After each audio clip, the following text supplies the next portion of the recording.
Live from the tank on the campus of the College of Staten Island, CSI Sportsnet is proud to welcome you into coverage of the 2025 Men's Basketball Tournament of Heroes. In our third game of the evening, the College of Staten Island Dolphins host the Purple Knights of St. Michael's College. Good evening, everybody. My name is Joe Foreman, alongside my broadcast partner, Nick Durst. Nick, welcome back to another season of CSI Dolphins basketball. We are just moments away from tip-off and our third game of this 2025 Tournament of Heroes. Plenty of excitement here in the building tonight. No better way to start the season. I did the season preview interviews. Everyone is buzzing. The building is filling in here. We're expecting a whiteout tonight. It's going to be packed, and the teams are going to feed off the energy in the tank this evening. Now, this is the 23rd annual Tournament of Heroes, and each year at our Tournament of Heroes, we honor three former Dolphins, Terrence Aiken, Scott Davidson, and Tom Hannafin. Their jerseys hang beneath the scoreboard to our right. Each and every year we gather here at the College of Staten Island to honor them. They all lost their lives on September 11th, 2001. This tournament is held in their memory and the memory of all who lost their lives on that day in September of 2001. Always a great reason to gather and play some basketball, and we've seen some high-level competition each and every year. Yeah, and they're going to have a great pregame ceremony in a little bit here, as we will pause when we get to that, but it's always a great tournament, and it's always a great honor and tribute to these great alumni of the past. Now, when we look at this matchup tonight, let's start with the Dolphins. CSI brings back two key returners, both of them guards, J.J. Chestnut and Aaron Goldstein. That duo did plenty for the Dolphins last season, played a huge role in the team's success. They did reach the postseason again. What did you like about what you saw from that duo last season? Well, they were great last year playing together, and this year they're going to have to be great as well, as they are going to have to lead the way. We lost Messiah Mallory, the Dolphins, as we know, and this year now it's going to be squarely on J.J. Chestnut and Aaron Goldstein. But these two guys, two of the consummate pros, the two veterans on this team, they're going to have to do a lot more this year than they were asked to do in the years past, and look for them to increase their scoring points per game this season. Well, you've got to look at him there at the free throw line. Asa Kone, another very important returner to this Dolphins team, was a transfer last season, joined the team from over at Mercy University, moved within the ECC, now in his second year with this Dolphins team. Chestnut and Goldstein are the only two Dolphins who have started for the Dolphins in a game in more than one season. Kone, however, did get plenty of starts for the Dolphins last year, more so in the back half of the schedule. Without Messiah Mallory, he becomes a much more important piece of this roster. Yeah, you see him there on your screen. How many games did we see him last year? Full head of steam, driving and running the court very well for a big man. Expecting some big things from this season without Mallory. He's going to be the main go-to guy in the paint this season for the Dolphins. And another big contributor last year was Joey Poulin. Poulin was a Rookie of the Year contender in the East Coast Conference. He is a player the Dolphins will certainly rely upon a bit more this year. He reminds me of a former Dolphin, David Skolny, a scrappy player, a player who goes after the loose balls, can knock down shots from the outside, does a lot of the little things for this Dolphins team very well. You took the words out of my mouth, Joe, the little things. He may not show up big on the score sheet, but he's forcing turnovers, or he's there to pick up loose balls. He's diving on the floor. He's getting those second chance opportunities for his team on the boards, swatting the ball back to his teammates beyond the arc. So he is a very scrappy player. He had a really strong freshman season, started quite a bit. We'll see what is going on this season as far as the rotation, but expect him to play some big minutes and contribute largely this season. Well, let's talk about the history between the College of Staten Island and St. Michael's, as the volume level is turned up quite a bit. Fix this season Plenty of great corporate sponsors here at CSI. Among them is the sponsor of our pregame show, McDonald's, as always, our scoreboard sponsor. We're loving it. Always. McDonald's a great sponsor, as well as many more that will be acknowledged throughout the weekend. But Nick, let's take a look back at the history between the College of Staten Island and St. Michael's. That they've played in the past. The Dolphins, 2-0 against St. Michael's. They won in Vermont by 2 in 2022, won by 8 at CSI in 2023. Tell us a bit more about those matchups. Well, those two games, obviously I mentioned they were close but very different. So they're two, as you mentioned, CSI won by 8 in the last game, 2023. So notable players in that, we mentioned them in the pregame already. J.J. Chestnut had 16 points, Bryce Waterman 27 points, and Messiah Mallory 30 points. Two 1,000-point scorers here in the history of the team. In 2022, in that matchup, Michael Oyakame had 15 points, and low-scoring game 2022, as we mentioned, 76-74, like you said. Next year, game was a lot more high-scoring, 101-93, but both games very close. All right, so while we have some time ahead of the pregame, one more point I'd like to bring up. We've mentioned some Dolphin returners already. Let's talk about Michael Oyakame just a bit. Had that big performance back in 2022, a player who's had a tough time staying on the court, but when he's been in there, he's been impactful. A player who can both score at the offensive end and give you that scrappiness and toughness at the defensive end as well. What have you liked from what you've seen from him? Well, they certainly missed it last year, didn't they, Joe? But his freshman season where he played with his brother Adelaide, they were tremendous defensively. What an effort.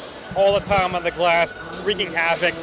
Mike probably not going to score 20, 30 points a game, but he's going to get you 10 rebounds. He's going to get a few steals. He's going to get a few blocks. That's the type of player that this Dolphin team needs. And we've spoken about the two meetings between these two teams just a bit. We have a bit more where that came from. The third member of our crew, Nicholas Pavona, is at the commentary desk. He's going to take a look back and walk you through some highlights from the game here at the Tank. So, Nick, why don't we throw it over to you? Take it away. All right, Joe and Nick, thank you so much. And I'll do my best I can with trying to get the replays done with this game. A thrilling matchup these two teams had just a few years ago. Let's look at the highlights from that matchup a few years ago between these two teams. You see J.J. Chestnut here, a nice floater, gets the bucket to fall to put the Dolphins in with that two-pointer right there. We'll then see him get the pull-up jumper. A nice job by Chestnut on that play. Aaron Goldstein, step-back three, knocks it down. Big contributor for this Dolphins team. Another floater there from J.J. Chestnut. Dolphins continue to add their lead. Bryce Waterman, big three from the Dolphin Fin, 3 of his 27 points of the night. And speaking of 3, Messiah Mallory gets 3 of his 30 for the evening. Big performance from Mallory in that game. Chestnut gets a lay-in right there. Adds it with another floater. The back-and-forth contest between these two teams. You see the Dolphins trying to get themselves into a position. Goldstein, another big 3 for the Dolphins in that game. And late, it was a 5-point lead for the Dolphins, trying to hang on to get the victory in that matchup against the Purple Knights. Chestnut knocks down the first one to increase their lead. He would then get a second free throw, and as you see in just a few short moments, he would be able to knock down that second free throw, give the Dolphins a further lead, cementing their victory in that matchup over the Purple Knights, the most previous meeting between the two squads, and they will meet once again here for the final game of tonight's 2025 Tournament Heroes Day 1. All right, great job, Nick, and thank you for taking over as Nick Durst and I made our way back to the commentary desk. We're going to throw it to a quick 60-second break, and when we come back, we'll preview this matchup a bit further. The Dolphins take on the Purple Knights in this 2025 CSI Tournament of Heroes. More to come from the McDonald's pregame show after this break. And we are back here from the Tank as we are getting our second camera resituated for our Tournament of Heroes pregame ceremony. As Nick and I mentioned at the top of the broadcast, this event was put together many years ago. This is the 23rd annual Tournament of Heroes, honoring the memories of Terrence Aiken, Scott Davidson, Tom Hannafin, and all of those who lost their lives on September 11, 2001. Terrence, Scott, and Tom, all former members of the men's basketball program, have their jerseys hanging beneath our venue scoreboard here at the Tank. And in just a few short moments, we are going to take the time to remember their lives, their contributions to the community, and the College of Staten Island men's basketball program. We'll throw it over to our public address announcer, Anthony, who does a great job here at CSI, and he will take us through our Tournament of Heroes presentation ahead of our final game here on night 1. Ceremony up first, followed by the Dolphins and Purple Knights coming up next. The game of basketball with us, each of whom lost their life on September 11th, 2001. Tonight we honor Terrence Aiken, Scott Davidson, and Tom Hannafin. Our first hero is our friend Terrence Andre Aiken. His stay with our men's basketball program was a short one, as he joined CSI by way of transferring for only a single season in 1994 through 1995. That season, the Dolphins made the NCAA Division III National Tournament while winning 20 games. Former CSI head coach Tony Petosa remembers his firm handshake and his basketball resume that he carried with him. His mature approach, accompanied by his fun-loving persona, was essential to the team that year, and his love for technology showed when he was the first and only person to carry a cell phone during his time with the team. Upon graduation, he landed a job with Vital Computer Technologies at the World Trade Center in 2001. September 11th was just his 6th day on the job, and he left behind a wife and 3 beautiful children. But more than anything, he left behind a persona that continues to lead everyone in awe. Ladies and gentlemen, our hero, Terrence Aiken.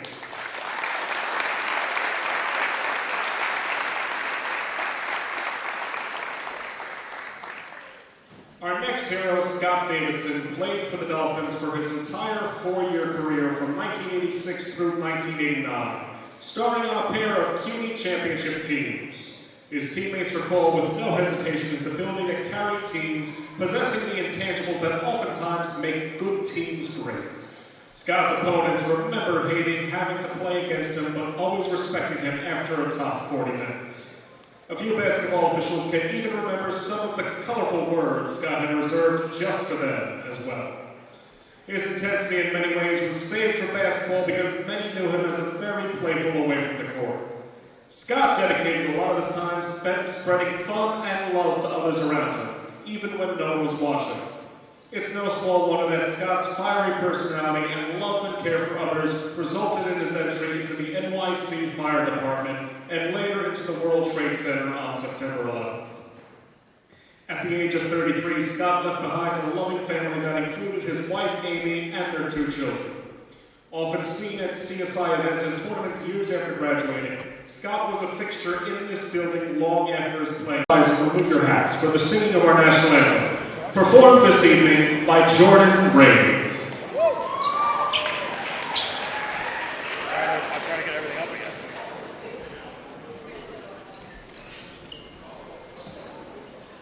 Do we even do a graphic change or anything? That's what you have.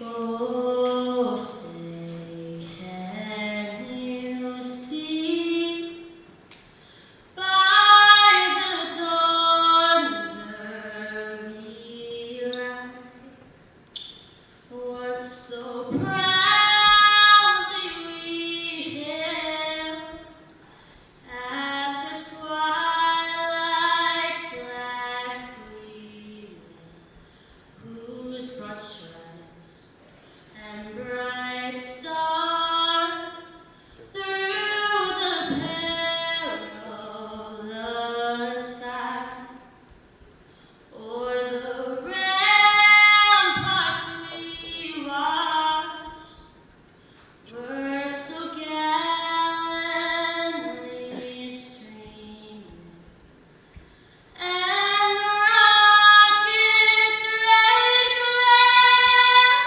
the bombs bursting in air, gave proof through the night that our flag was still there. Oh, say does that star-spangled banner yet wave o'er the land of the free and the home of the brave?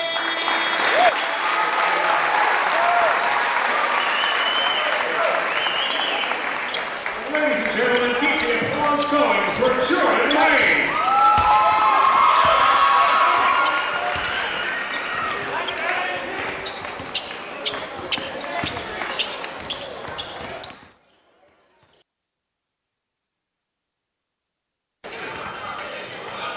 Joe Foreman back with you alongside Nick Durst and Nicholas Bavona as we approach the start of tonight's game between the College of Staten Island and St. Michael's College. This Game 3 on our first night of the 2025 Tournament of Heroes, and we just took in our pregame ceremony honoring the memories of Terrence Aiken, Scott Davidson, and Tom Hannafin. Before that, Nick broke down some of the highlights from the Dolphins' most recent meeting with the Purple Knights, and there was plenty more to that game than just a Dolphins win. CSI led wire to wire in what was a very strong offensive effort here at home.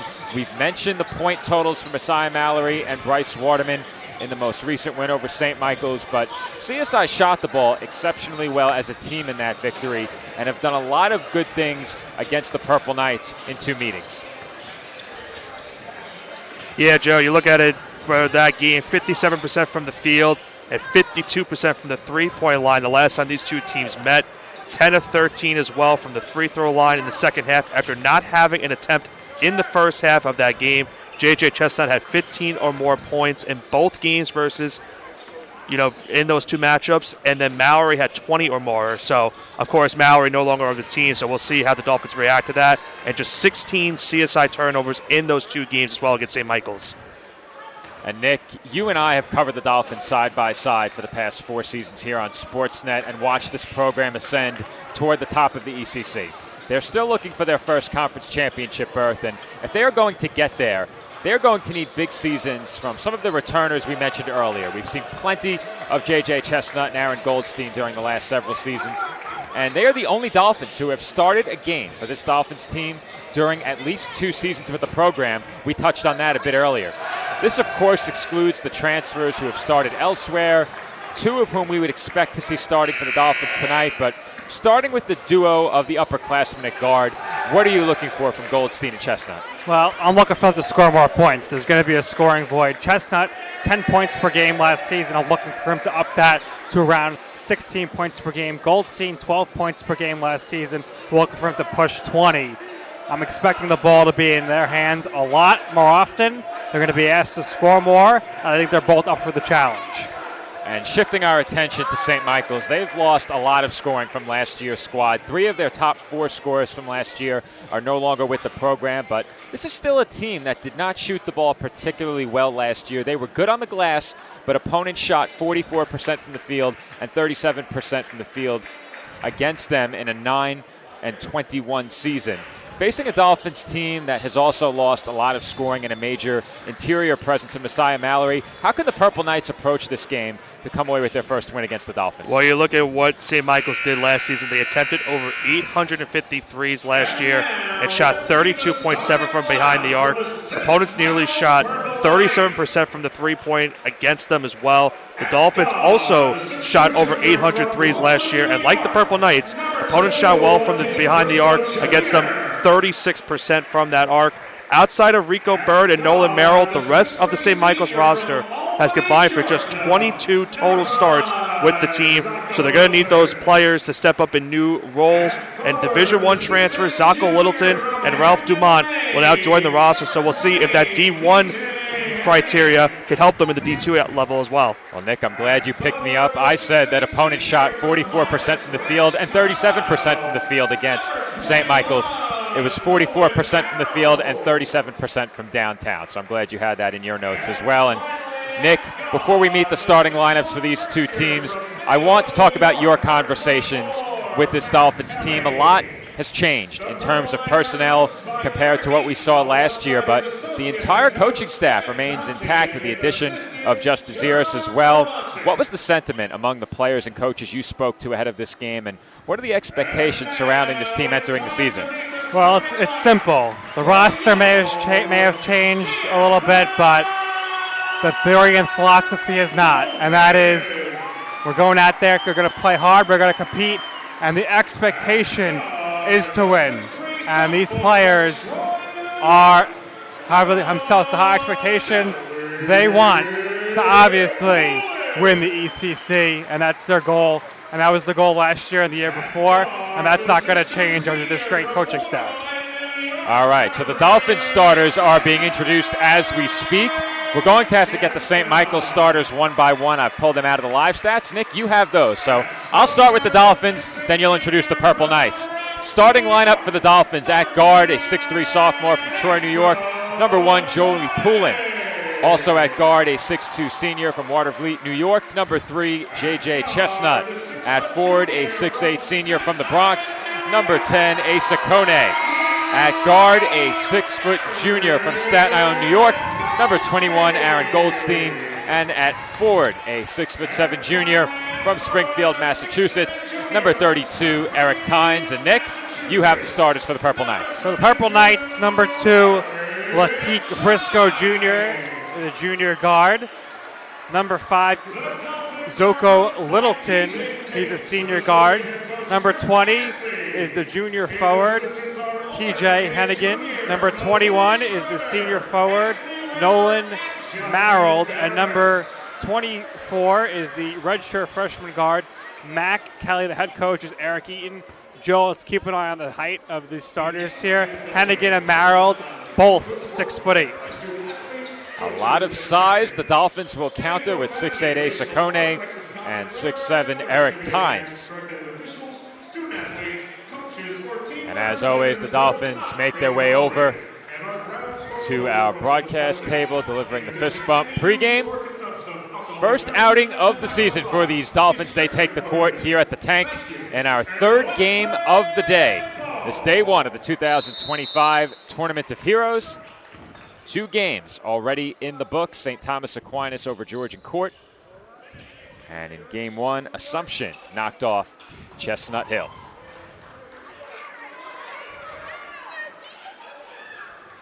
Kone and Hennigan will jump. And we are underway from the Tank.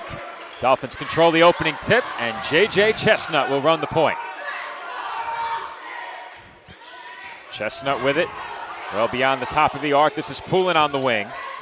Goldstein reels in that pass in the corner as that was tipped, and the last touch by Poulin.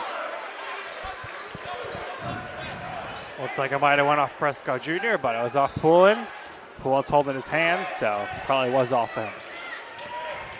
We've seen turnovers factor in a big way during our first couple of games. The Dolphins force a Purple Knights turnover, and Goldstein draws the foul. Well, Joe, right on cue there. You're talking turnovers. There's the first one. Eric comes away with it. And we'll get our first free throws of the season. And Nick, you and I discussed it during the first couple of games. Early in the season, teams can be a bit sloppy in these first couple of games. It's opening night. There's a lot of energy in the building. It's a packed house here at the Tank. And early in this game, 29 seconds in, 2 quick turnovers. And, you know, when you're playing for a special occasion as well, a lot of emotions going into this game tonight for a lot of majority of reasons. Of course, Tournament of Heroes, and also for these players, it's their first game of the season. So you want to start your season off with the bang if you get the win here tonight. And as you mentioned, you know, we saw a lot of turnovers in the first 2 games, so we'll see if that is a factor as well here in game number 3.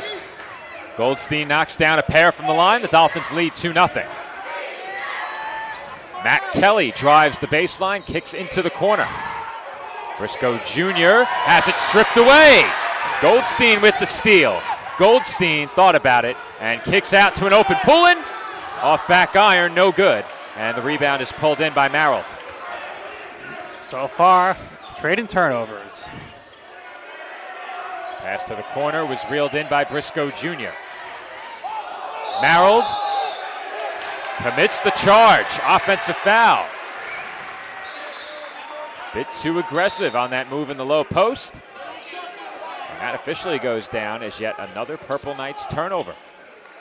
So 2 possessions for each team and 2 turnovers each. It's kind of what we saw in the last game, Joe. Well, the offense has struggled to get some points early on. Yeah, you get those opening night jitters, trying to do too much, and it takes a while to get in the groove and to warm up.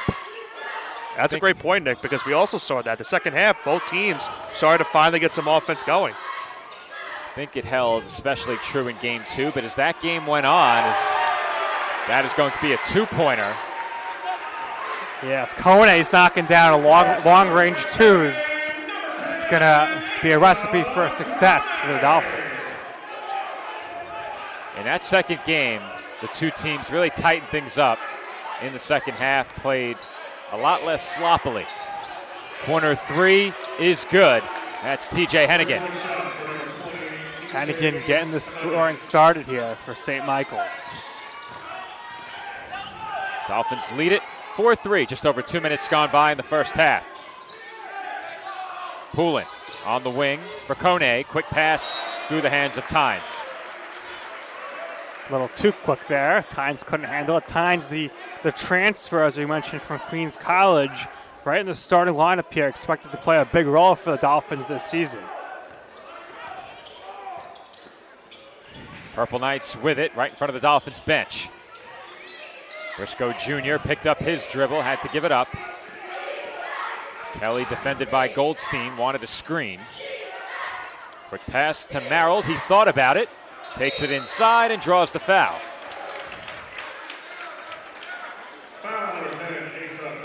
So St. Michael's will head to the free throw line now for the first time.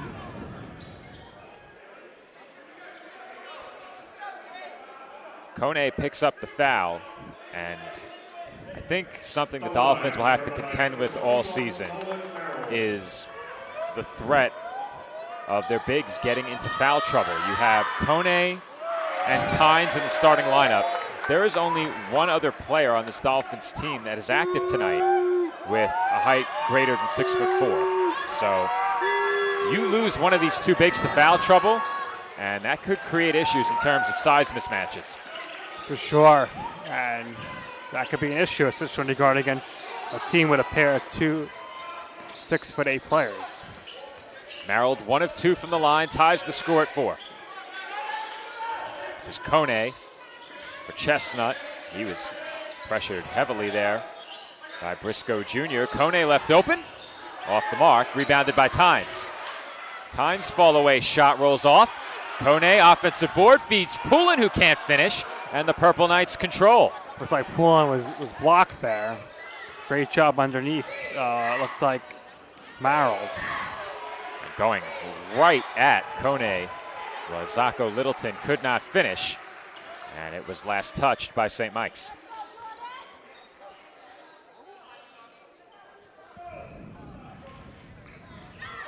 Chestnut will bring it up. Goldstein now across the timeline. He's defended by Kelly. Goldstein into the corner for an open Poulin. In and out. Rebound pulled in by Kelly. Briscoe Jr. on the pull-up. A bit strong. Rebound loose, pulled in by Hennigan. Hennigan was left open in the corner. And that's a blocking foul on Joey Poulin. Coach Tibbs thought it should have been an offensive foul. Going to have a little bit of a brief word with the official.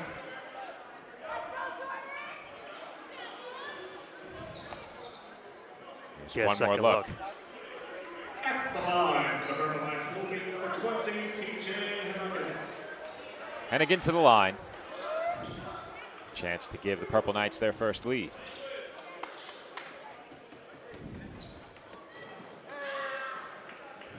That free throw is good.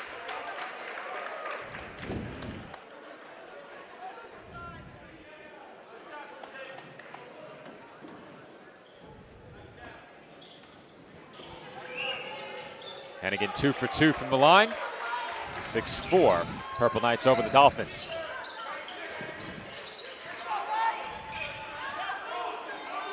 Goldstein with it. Swings it to Poulin, right back to Goldstein, deep three. Splash. Way downtown at AG3. First three of the season. And let's keep in mind moving forward here, Aaron Goldstein has a really good shot to get 1,000 career points this season, his junior season. Our first splash of the season brought to you by an AG3. What do you call that, Nick? As good as gold as the Dolphins force of travel. Another St. Mike's turnover will give possession to the Dolphins when we come back from this media timeout. 15:41 to go, first half. Dolphins lead 7-6.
And we are back from the tank. Joe Foreman rejoining you alongside Nick Durst and Nicholas Pavona. Dolphins lead it by 1 with just over 4 minutes gone by here in the first half. 7-6 our score. Nick, what has stood out to you early in this game? Well, I think both teams, they're coming into this game cold. It's rough to be sitting around all day watching 2 games ahead of you and get warmed up quickly for this one. So we've seen a bit of a sluggish start, but we saw that Goldstein 3 there, the first big shot of the game for the Dolphins. And close game so far, teams evenly matched, trading turnovers early on, but that is cleaned up a bit here. But St. Michael right off the travel there, and the Dolphins will get the ball here out of the timeout. And Nick, you have to like the aggressiveness offensively early in this game from Aaron Goldstein. Has already gotten to the line, knocked down his lone 3. Also has a couple of steals on the defensive side. Yeah, and I think that's something we highlighted a lot in the first 2 games, that the defenses for these two, the 2 sides have been great, as Goldstein knocks down that jumper to make it a 9-6 game. And I think, as the season goes on and we look at this Dolphins team, it's going to be curious to see how they set up in the defensive front and who's going to be that elite 2 goal scorer for this team as well. Well, right on cue, Goldstein knocks down a jumper, pulls in a rebound, finds Mitchell Wiggin, and he had it stripped away on the way up. Worth noting Benedict into the game with Wiggin for the Dolphins. And Mitchell Wiggin last year showed flashes of how electrifying of a player he can be, a guy who can play above the rim, a lot of athleticism expect some and major length. minutes from him this season as he gets rejected there, though. We've seen him on those breakaways dunk it in. But Andrew Benedict, freshman guard, making his Dolphins debut right here, number 22. Purdy has a nice jump shot. We'll see if that holds true tonight. 17 on the shot clock for the Purple Knights. Kick out to Hennigan, feed inside. Kone right there, forces a tough shot, and Meeks could not convert on the hook. Nice defensive play right there by Kone, and got good positioning as well to get that rebound.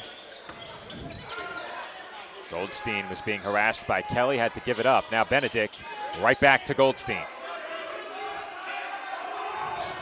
Benedict for Wiggin. Pull-up jumper, too strong. Briscoe Jr. up the floor, uses the screen from Meeks. And his pull-up is off back iron, nearly tipped in by Kone. And he is fouled. Fouled hard there after Kone almost accidentally put it in. That would have been a first-time experience seeing that happen. That would have been in the not top 10. Yep. Tip-ins are tough enough. A tip-in into your own basket's highly unfortunate, but Kone's been strong on the interior early, especially at the defensive end. And he has to be. He's going to have to lead the charge there on the interior. Big shoes to fill. Messiah Mallory, such a good two-way presence. As that three-pointer is off back iron by Eric Tynes, rebounded by Littleton. Dumont was fouled. I think that's just it. These guys have, the Dolphins having to fill in that big presence of losing Mallory this season. So you're trying to find it. And we kind of talked about this too in our last game. Stack losing a lot of their key production from last year. The Dolphins are in a similar position where they've lost a good amount of production from last year's team. It's going to be up to guys like Chestnut and Goldstein, as well as some other role players from last year's team that now get that opportunity to start this season. It's going to be up to them to try to fill the void. Ball in the corner now, and again, Kone active defensively, getting his hand in the passing lane and knocking that over the end line.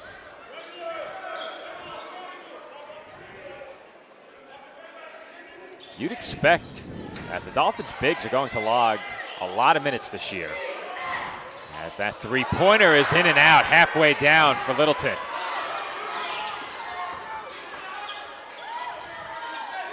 Goldstein for Benedict. Thought about the three. Dumont all over him after he caught that ball. Goldstein being harassed as well. 12 to shoot. Tynes from the corner. In and out. Here come the Purple Knights back the other way. Dumont drives the baseline. Heaved it far too close to where we're seated. I was ready. Quentin Floyd was ready, thankfully. And the pull-up by Littleton is good. Littleton got enough space there. Pulls up, backs it in. St. Michael's here looking to do a bit of half-court trap. Dolphins leading it by 1 as Kone was met at the rim by Hennigan, who committed the foul. Well, you mentioned it. Expect big minutes from the bigs. Kone's going to potentially lead this team in minutes per game because, as you mentioned, Joe, not much height beyond Kone and Tynes as far as the active players is concerned. So they have to play some big minutes going against a really tall team. But right now, Kone is doing a great job in the paint on both sides. And we saw a lot of that last year too, guys. You know, Kone had some big minutes for the Dolphins at key points in games for the Dolphins last season. So now you get to see a lot more of him this year, of course. Now being the starting center, you mentioned the size of the Dolphins team. He'll have to get a lot of minutes logged in for the season, but he's certainly up for the test and trying to do so. And I think something to keep in mind this year when it comes to Kone and what this team will need from him as that free throw rattles out. He was a player that could score last year. The Dolphins didn't really need him to score. They might need him to score a bit this year as that pull-up hits off the front rim and was last touched by the Dolphins. So second chance here for the Purple Knights. He's a candidate that could be someone that maybe averages a double-double on the season. Dolphins looking for a lot of production in terms of rebounding, but as you mentioned, they might need him to score a lot more this season as well. Watch. I know it's only the first game, but watch the way Tibbs is manipulating this rotation here, which I kind of had a feeling as that three's off the mark. But Aaron and JJ both started, and now he's going to split them. So at least he has one of them on the court at all times moving forward to run the point. This is Wiggin on the pull-up, and he buries it. And I like that strategy of having that opportunity to have one of those two guys come off the bench. Yeah, those are your two main point guards. Obviously, no Shamar Laddie this season, no Justin Zieris. So you want to maximize the ball being in their two hands. And the clock went off. Yeah, the shot clock and game clock above the basket. Now, did that trickle up to the scoreboard on the wall as well, Nick? I didn't see the wall. I just saw the shot clock and the play clock. Well, our equipment, unfortunately, was on the wrong end of a power surge, but every once in a while, power surges do cause some of our electrical to go down. Fortunately, it did not impact us, and we've reached a media timeout. So look at all of that sorted out, and with 11:59 to go in the first half, Dolphins lead at 12-8.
Just under 12 minutes to go in this first half. The Dolphins leading the Purple Knights of St. Michael's College by a score of 12-8. Free throws coming up for Raph Dumont.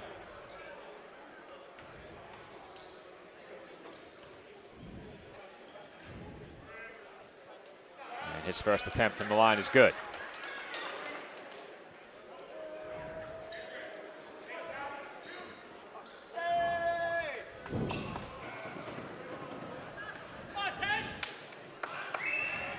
Second free throw also good.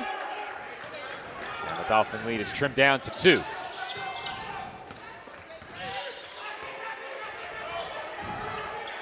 Chestnut for Poulin. Right back to JJ. And he lost it on the around the back move. Here come the Purple Knights. And to the rim goes Quinton Floyd for the lay-in in transition. Great job at transition there by Floyd. Not an easy bucket because Poulin gave him good defense. That pass tipped and stolen by St. Michael's. Dumont draws the foul and could not convert on the lay-in. Right now, St. Michael's attacking the Dolphins at half court with that double team. And it's leading to some points and some opportunities at the free throw line. Dumont right back to the free throw line. Went 2 for 2 during his last trip to the stripe. And his first free throw is good.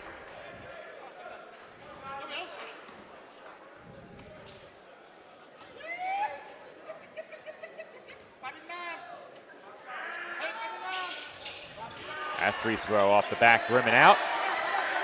Here comes Chestnut looking to push.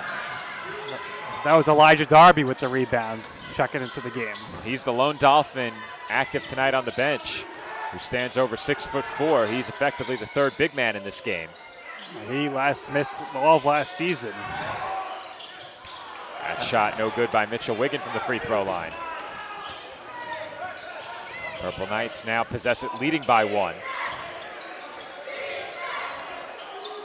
De Leon kicks out. Kenny outside for Floyd with 12 to shoot. Floyd's floater, no good. Rebounded by Wiggin.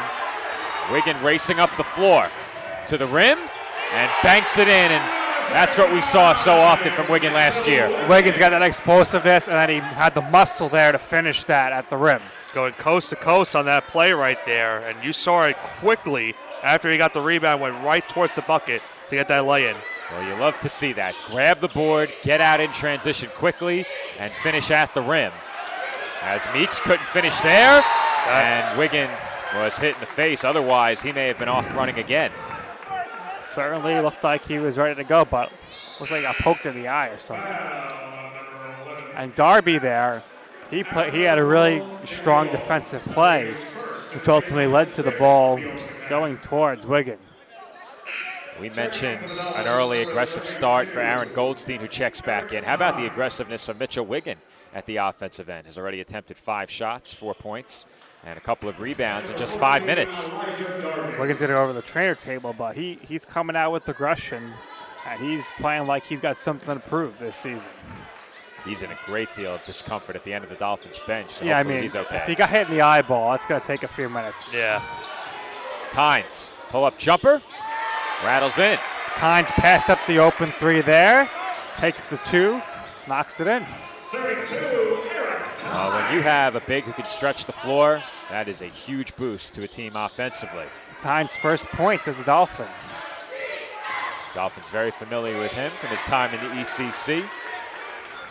That was Quinton Floyd converting from 2. Purple Knights back to within 1.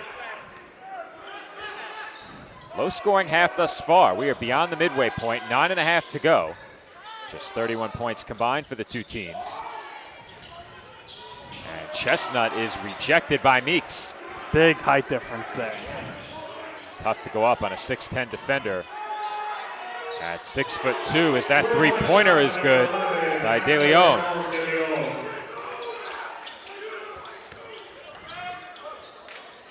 De Leon gives St. Mike's the 2-point lead.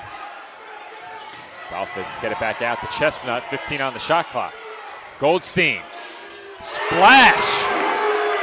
As good as gold, Joe and Nick. As good as gold, but Aaron's shooting from way downtown. Bombs away on that one. He was well beyond the arc. And Nick, we got a look during the highlight package pregame as Dumont hits the pull-up of Bryce Waterman, knocking one down from the fin. Almost the exact same location on that shot by Goldstein. That was an all-time shot by Bryce.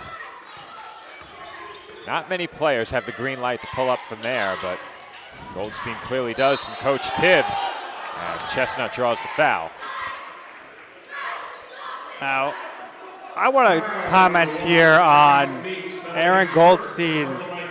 Certainly a physical appearance difference here. I mean, he was great the last 2 years, but he's looking more like a man this season, more muscular, more built. I was just saying, in other words, he's bulked up during the offseason.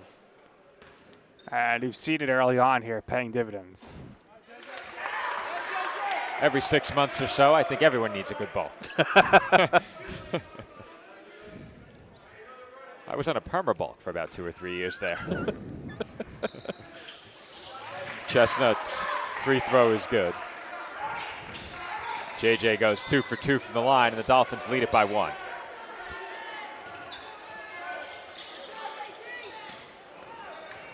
Dumont almost lost his footing, and somehow he finds Meeks for the lay-in. Yeah, really hard to stop Meeks at 6'10". Number 1, Marcus Meeks. Purple Knights by 1 again. Goldstein now in double figures with 10 points. 3 of 3 from the field, 2 of 2 from the line, and Chestnut is rejected. Jump ball was the call. JJ's going right at Meeks here. Hasn't worked so far. That will send us to a media timeout.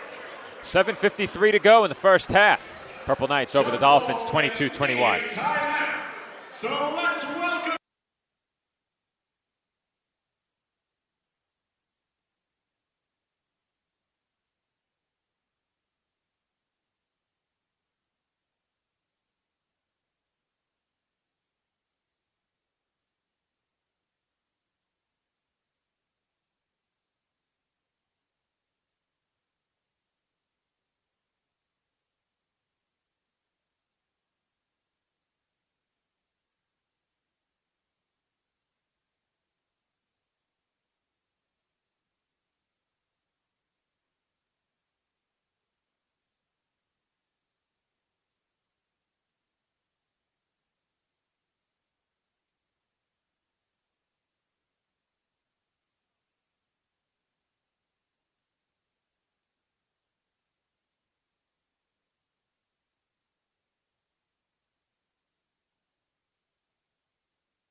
And we are back from the tank with 7:53 to play in the first half.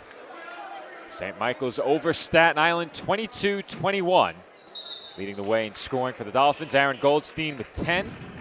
Dumont and Hennigan with 5 for the Purple Knights. St. Mike's basketball as we resume play. This is Dumont on the wing. 3 of his 5 points coming from the line. Looks to feed Meeks. It's tipped away by Wiggin. Chestnut looking outside for Tynes. Splash! Knocked out as well, but Tynes with the big 3 there. Dolphins up by 2. Great Tynes. shot by Tynes right there. And how about Wiggin on the defense? Immediate impact out of the timeout off the bench. Tynes ending up on the floor after that shot. As we clarified last game, Nick, not the ground. 3-pointer by Floyd is short, rebounded by Tynes. I've learned my lesson. Better late than never. And Goldstein almost knocked that one down from another area code. He was almost in front of me at the commentary desk. Tank Surly would have exploded if he hit that one. This place was ready to erupt if Goldstein had knocked down that shot. Foul number 35, Mitchell Wiggin. That will be his first and the Dolphins' 6th of the opening half. Both teams now at 6 fouls, so 1 away from the bonus. Wiggin picks up the personal. Both teams with 16 We got something fouls. on the court here, some sort of light up thing, as the official's going to take it off the court. Looks like a child dropped a toy on the court. Nobody quite sure where it came from. It didn't look like anybody was eager to claim it.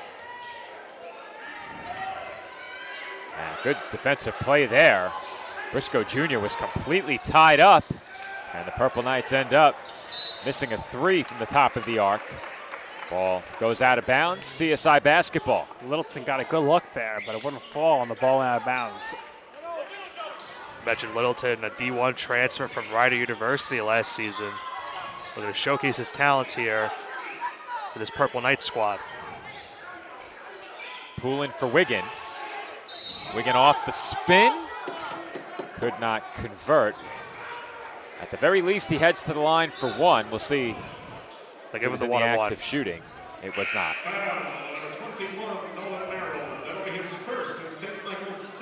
Like these new jerseys the Dolphins are sporting. Joe, you're reading my mind. I was literally about to ask you your thoughts on the jerseys. I'm a fan.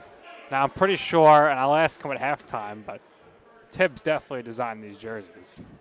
They have a vintage feel to them. More of a throwback feel. To me, that's what it looks Right. like. I think see it's it. the font. I see it. It's the font. Well, those CUNY ACT jerseys had a good run. It's Well, time that run ended a while ago for basketball. Well, the jerseys were still The jerseys weren't used, were they? pretty not sure in recent baseball. memory. Baseball, they were. Oh, they were in baseball. I don't think they had new basketball jerseys over the last few years. I thought they had they the black did. ones, I think. Meanwhile, the Dolphins with another good defensive possession are out in transition. And Wigan is able to Wow. keep it in. Goldstein wide open. Short. I'll tell you what, the fact they even got a shot up, but the way that was going, impressive. Half the crowd to their feet as Goldstein released that ball. Yeah, well, half the crowd is Aaron's family. You got to keep that in mind as well. A very That large, does help. A very large They bring Goldstein 21 contingent. people for number 21. And they have the best seats in the house right next to us. Yeah, they like that they can see the monitor. That's true. Not that they can hear us. I don't know if they can hear us this year with the new loudspeakers in here. True. Poulin, way too strong. Foul underneath the rim. Chestnut wound up in the aux gym. JJ keeps getting knocked down to the hardwood this evening. He's taking a beating here tonight. I think JJ would appreciate it if he was on the ground right now instead of the floor. Yeah, A bit more give in the grass. just and a turf. bit more. Just a bit more. Just a bit. They're checking him for his eyes, some scratches, but he's cleared. I like the new look of Chestnut too with the headband. Yeah, he had the headband maybe his first season. Yes. Not the last two. I think the last time he had the headband was when he got hit in the eye and he had that gash on Well, his eyebrow. he was playing with one eye, so I still don't know how he did that. The look, I'm trying to think of the player in the NBA. It's an old time player. There's a look that he has. That, Mike Bibby? No, I'm thinking, I can't think of it. I almost said Quentin Richardson, but I don't think that's right. Well, There's a certain look he has that reminds me exactly of a specific NBA player, but I can't think of it off the top of my head right now. I'm a fan of the headband. we had a few years back now, finger splint Chris Velasquez. Yep. We had masked Bryce Waterman, perhaps now headband JJ Chestnut. Yeah. It all began with that gash, and now the headband's a permanent fixture, at least for this game. I think he's going to keep it. Unless he plays bad, then he's probably going to ditch it. Well, he's officially without a field goal attempt. I thought he got blocked for sure on at least 2 shots, no? They have him without a field goal attempt in the box score. One of them he was blocked. One of them I think he was fouled. Well, there was a jump ball. Jump ball and then There was a foul. block. Now you'll have to ask me because I heard half of it because of the speakers. Who were the player you were asking about? Well, doesn't JJ have a couple of field goal attempts already? Yeah, I believe. Yeah, he should. He had one blocked earlier. There's officially his first by the box score. Yeah, he So should. you questioning We are. Very Mr. open. Backwards hat over there on the stats? Very open. Double. That's not the first time the backwards hat's been brought up tonight. Well, we were commending them earlier. I I think you spoke too soon. I don't know if they have this one right. We'll have to get that corrected. He was certainly blocked in the shot. I remember that. Yeah, for sure. I think I showed the replay of it too, if I'm not mistaken. Well, one of them ended up in a jumped ball. Now, if there's a jump ball and your shot is stuffed, I think that does go down as a block. No, it's just a jump ball. maybe It's not a field goal attempt. I don't know. If someone got stuffed on a shot attempt, it became jump ball. I think scorers get discretion. But I'm not the statistician anymore, and it's probably a good thing considering I don't know the answer to this question. Well, nothing gets by Joe Calabrese and Well, if I don't know, Louis they don't know. Matrone. To be fair, if I don't know, they don't know. Well, Ouch. doesn't mean they wouldn't say they know. They probably would say they know. Dolphins lead by 3.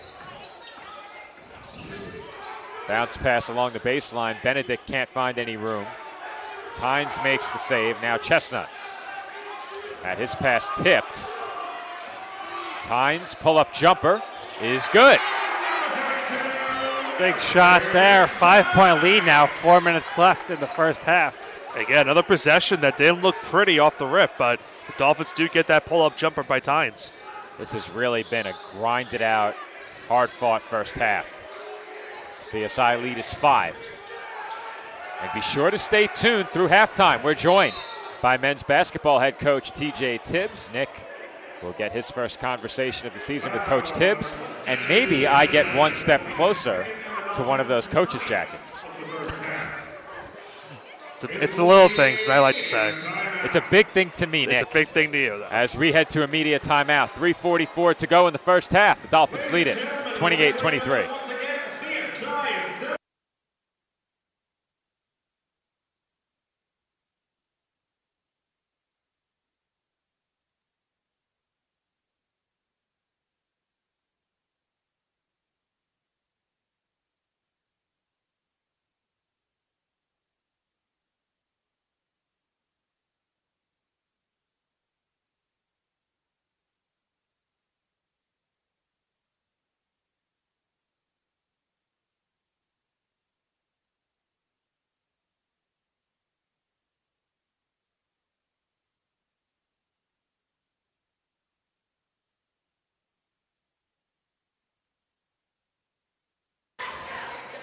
.344 to go first half, and the Dolphins lead St. Michael's 28-23. And something that we spoke about a bit earlier in our previous broadcast, something that we brought up with the Dolphins many times, the need to finish the half strong. 3:44 to go, 5-point lead. You have to like what you've seen from the Dolphins thus far. What do they need to do to close this half strong? Well, they need to not turn the ball over. We saw last season they had an issue closing out the half here. Don't turn the ball over. You have a chance to go into the half with the lead. Let's throw it back, though, to last year, the first game of the season. Do we all remember how the game went into the half? Was there a heave from half court? J.J. Chestnut left-handed it was. heave. It was and that you game. got the call. Get that on SportsCenter, Joe. I do remember the half court heave with the left hand. And you remember, you were not on the call, and I was on the call with Joe Calabrese, and he was going crazy. You couldn't hear me at all. So Nick reminded me that you two called a game without us, and I couldn't even fathom the thought. I didn't remember that happened. Yeah, I think you had a football game. No, he was here. He I was doing stats with me. stats, according to Nick. Yeah. Really, for the first game of the season. It's a good thing Joe is now trained on stats. That can never happen again. Yeah, well, I would encourage everybody not to go back and listen to Joe on the JJ show. Yikes. Buried. He was very. There's been a lot of burying in this first half. He was very excited, but we're bipartisan here. We're neutral, and Joe was very biased on that call with his excitement. Okay. It was a 1-of-2 trip to the line for Briscoe Jr. as the Purple Knights commit another foul. To put it this way, Nick Lavono, what was Joey Styles, ECW's signature call? Do you remember? Oh, he said, "Oh my God." That was Joe. That was exactly what he said. He said that? Screaming over. I did not know that. Screaming Wow. over. I gotta pull it up. Maybe we could throw it in. Throw it in at the I bridge. don't know about that. Throw it in the Play best of. violation. Uh-oh. I hate always inputting that in the stats. Whenever I had to do Lou it, is experienced. yeah, Lou's good. I will say the first time that ever happened to me, I had a deer in the headlights look and said, I don't know what to do. I thought perhaps Sam might run over and lend the assist. She has full confidence in Lou. And unable to hit there. On the inside was Briscoe Jr. Had a lot of hang time on that one, but couldn't convert off glass. 3 minutes to go. Dolphins lead by 4. 3 minutes to go in the first half, that is. Goldstein thought about another long-range three. 10 on the shot clock. Tynes left open and was hit on the way down as Poulin snatches that one away. Goldstein hangs and hits. It's the little things, Joe. We said in the pregame, that's what Poulin does. He does the dirty work. He's the blue-collar, everyday man, getting dirty, grinding it out, and that led to a points there.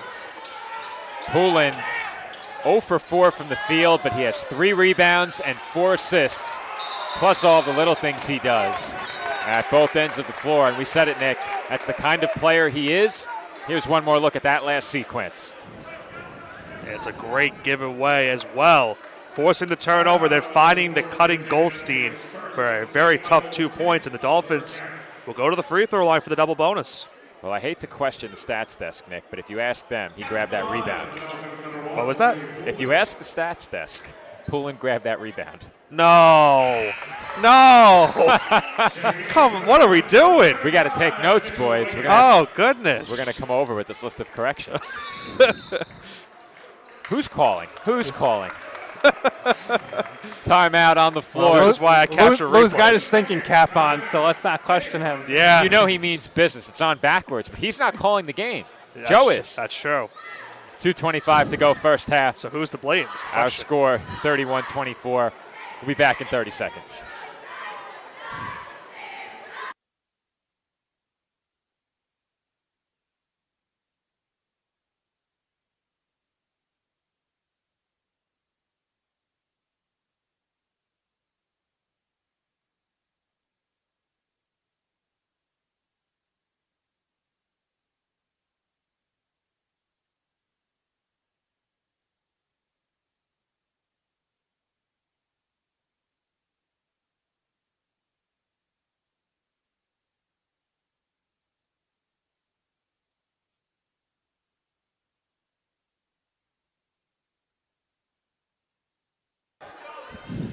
Joey Poulin to the line. Purple Knights have committed 10 team fouls in this game. Poulin knocked down the first and second coming out of that timeout. Dolphins lead by 8, 2:20 to go in the first half.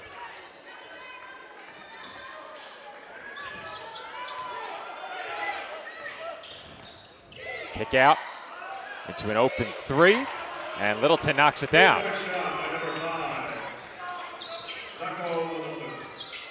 That's a big basket for the Purple Knights. Dolphins were threatening to extend this lead to double digits. Chestnut with it under 2 minutes to play in the half. Using the Wiggins screen, he finds Wiggin, and his floater is good. Wiggin tonight, anytime he's getting open, he's taking the shots, and right now they're falling. Perfect pick and roll executed to perfection for the Dolphins right there. And you mentioned it, Nick. Once Wiggin gets the ball inside of the paint, he's not hesitating. He's taking the shot immediately. We've seen him do a lot of good work around the free throw line and in a bit closer. And if you can get him the ball in that area facing up to the basket, he rises quickly, puts a shot up, and so far tonight in that area of the floor, he's been able to convert. Wiggin now with 6 points on 3 of 6. Chestnut nearly had it poked away. This is Goldstein. He almost ran into Wiggin on that screen. Chestnut for 3. No good. Rebound goes to Dumont. And Chestnut gets in the passing lane, but commits the foul. Second foul for Chestnut. 10 fouls now for CSI. Purple Knights now in the double bonus alongside CSI. Fanatics certainly voicing their displeasures with that last call. The crowd sounds a bit unhappy. Just a bit. Just a bit. Just a bit. While they are biased, we are not. Yeah. I'd like to think so. We try. It's a bit easier when there's 3 of us. We can keep one another in check. Yeah. Sometimes when you have just 2, you can get caught up in the moment a bit. Might get a little carried away. There's but always one level head of the bunch. yeah. The question is, who is it? It's definitely not me. No pointing fingers here. Benedict will check in for Chestnut here.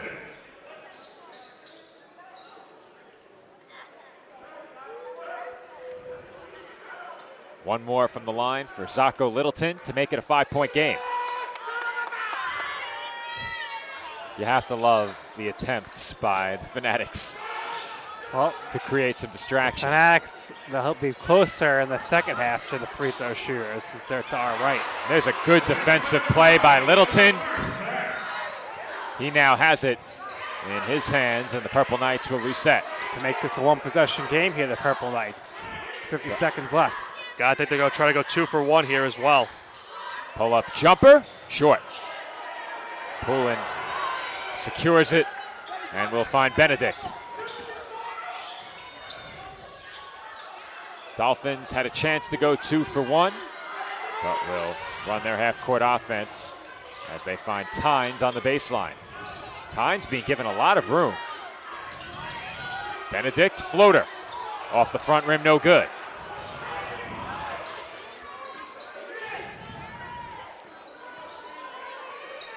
Purple Knights can hold for the final shot of the half. Floyd, kicking to the corner. And Kenny's 3 is good. 2-point game with 3.5 to go in the half as the Dolphins call timeout. But once again, the Dolphins late in the half give up a mini scoring run that has now made it a 2-point game. Yeah, like we said a few minutes ago, they always are having issues closing out the half last year. But let's see if they can score here. It's a big swing with 3.5 seconds left in the half. And it's starting to feel like the second game again, guys, where it's been a game of runs so far for both sides. We saw St. Michael's earlier had a little bit of a run.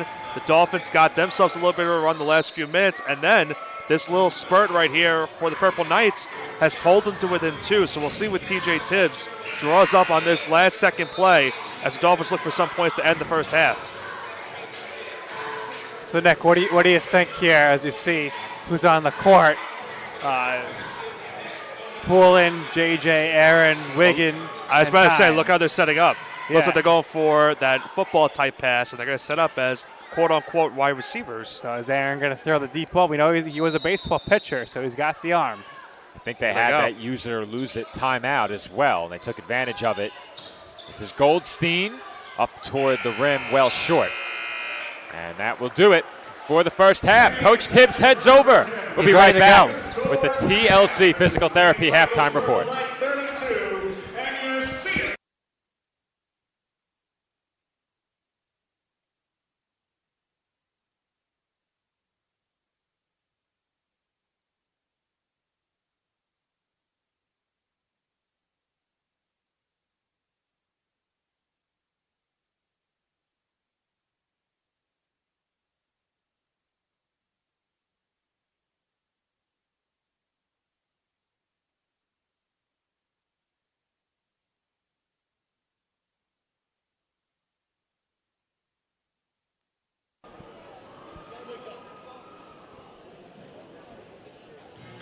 Here at Coach Tibbs at halftime. Coach, first night of the season, always exciting. So, did you get any sleep last night with the baby and the excitement for this evening? I would like to say yes, but probably not as much as I need. But no, this is the greatest time of the year, Tournament of Heroes, honoring 3 young men that passed away September 11th. And our program will never be forgotten. Seen a lot of alumni, a lot of friends of the program. It's great. And it's great to be another year back with you and all the guys and everybody that has to do with this. I'm going to say this, I probably shot myself in the foot, but we're on Flow Sports now, right? I've been saying how good you guys have been to where that people should be paying for you, and here they are paying. And I do want to say something really quickly. Anybody who's sitting here paying to watch these student athletes pay, we appreciate it. I don't necessarily agree with it, it doesn't matter, but you guys are making the sacrifices to support the people that are playing here, and I know we all appreciate it. So I think these kids are worth every dollar that they make them pay. I know you and the rest of the staff are worth every dollar, but we greatly appreciate it. Thanks for the kind words. Unfortunately, sometimes in life you got to go with the flow, and that's what's going on here. Tibbs, new jerseys this year. I know I could see your hand all over that design. Talk about that process. Well, in my past life, I like to think I was like Louis Vuitton or one of these designers or something. But no, they're nice. The kids like them. They're kind of like an ode to like a retro style to our alumni and stuff. But it doesn't matter. If we can't get a win in them, I mean, those things are going in the garbage. All right, Coach, thank you for your time. Best of luck this season. Appreciate it. Thanks for having me. All right, that's going to do it here for the halftime report presented by TLC, the interview with Coach TJ Chibbs. We go into the half here. We return, second half of action, and the third game of the opening night of the Tournament of Heroes.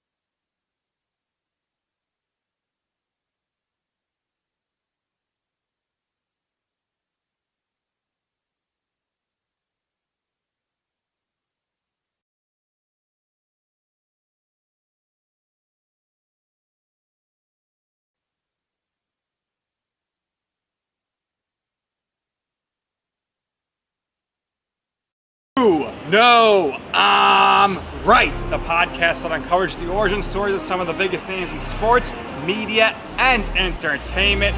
Nick Durst here along with Joe Calabrese. Here we are, 200 episodes later, about 150 episodes with guests.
We've learned a lot from him, and we've probably learned more from him than he's learned from us.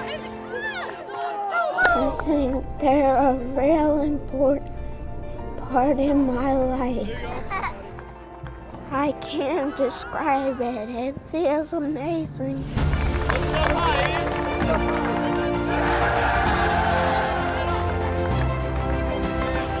Team Team Impact is a national nonprofit that connects kids living with serious and chronic illness with college athletic teams, forming lifelong bonds and life-changing outcomes. Give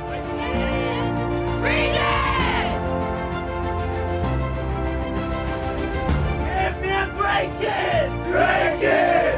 Can I have a hug? Oh.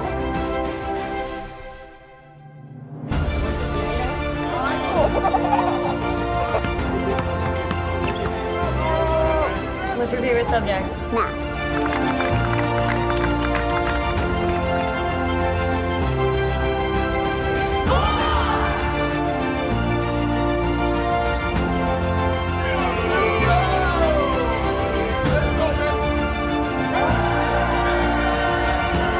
When you spread the word,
No, I'm right. The podcast that uncovers the origin stories of some of the biggest names in sports, media, and entertainment. Nick Durst here along with Joe Calabrese. Here we are, 200 episodes later, about 150 episodes with guests, our friends, soon to be your friends. Well, it's pretty clear, Joe, that it's all about You Know I'm Right, the podcast. That's my You Know I'm Right moment. Wanted to do a podcast. Everyone was like, what are you, crazy? Who's going to listen? You're not going to get guests. Well, guess what? I'm the best when it comes to getting guests. You could vouch for that. I am so happy that you asked me to do this. I couldn't have been more thrilled. And follow us on socials, check us out. I promise you, if you want to work in media, whether you work in media now, whether you want to quit your job and work in media, come to us, and I promise you, we will get you on the right foot. That's what it's all about, uncovering the origin stories of some of the biggest names in sports, media, and entertainment. Keep it locked on You Know I'm Right.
Just under a minute to go until we resume the second half from the tank here on night one of the 2025 CSI Tournament of Heroes. And our final game of the evening, the College of Staten Island leads St. Michael's College by a score of 34-32.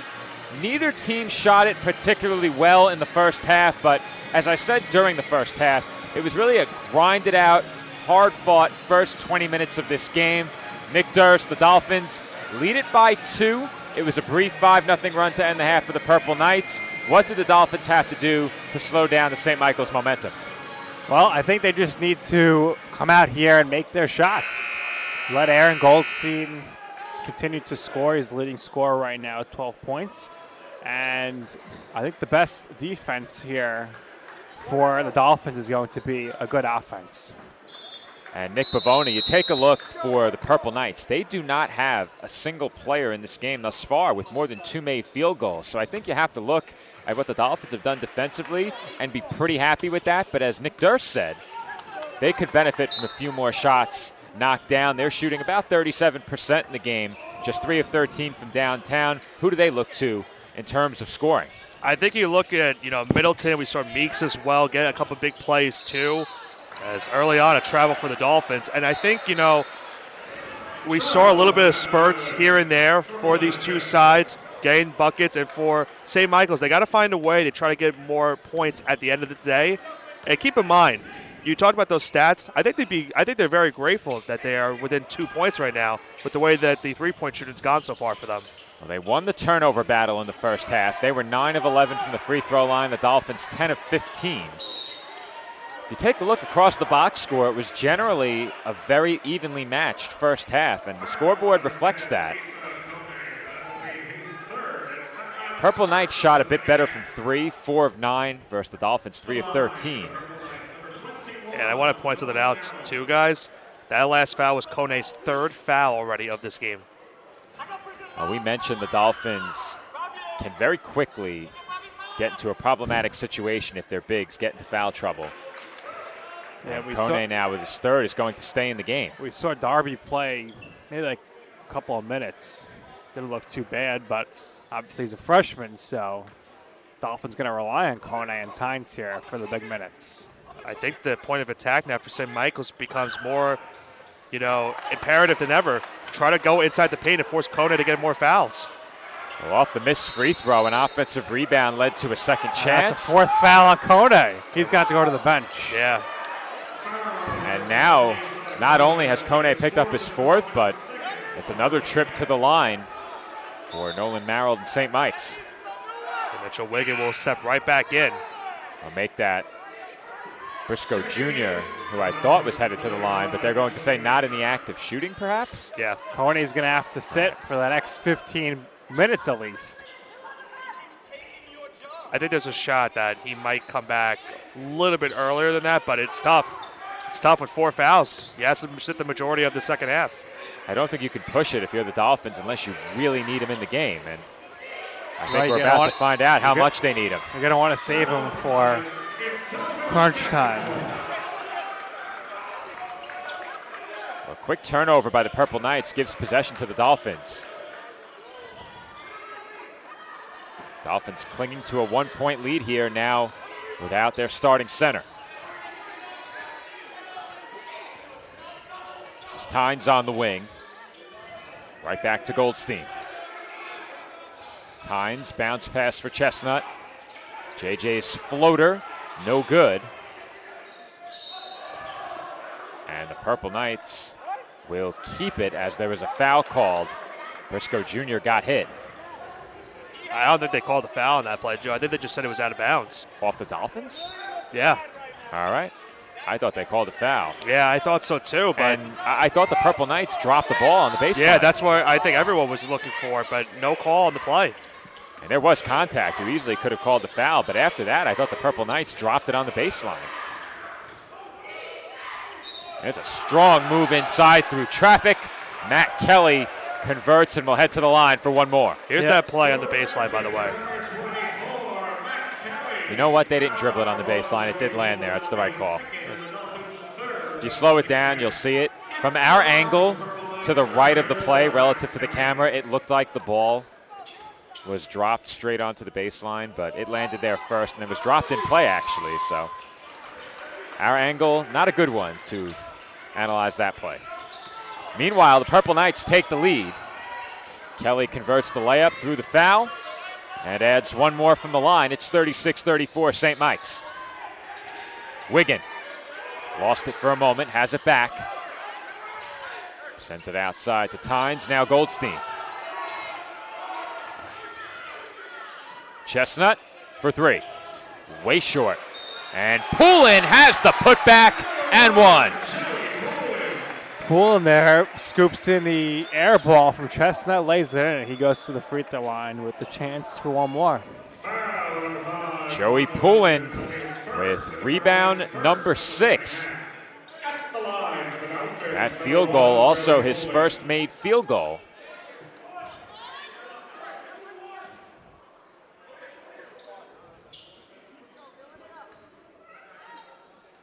And Poulin completes the three-point play.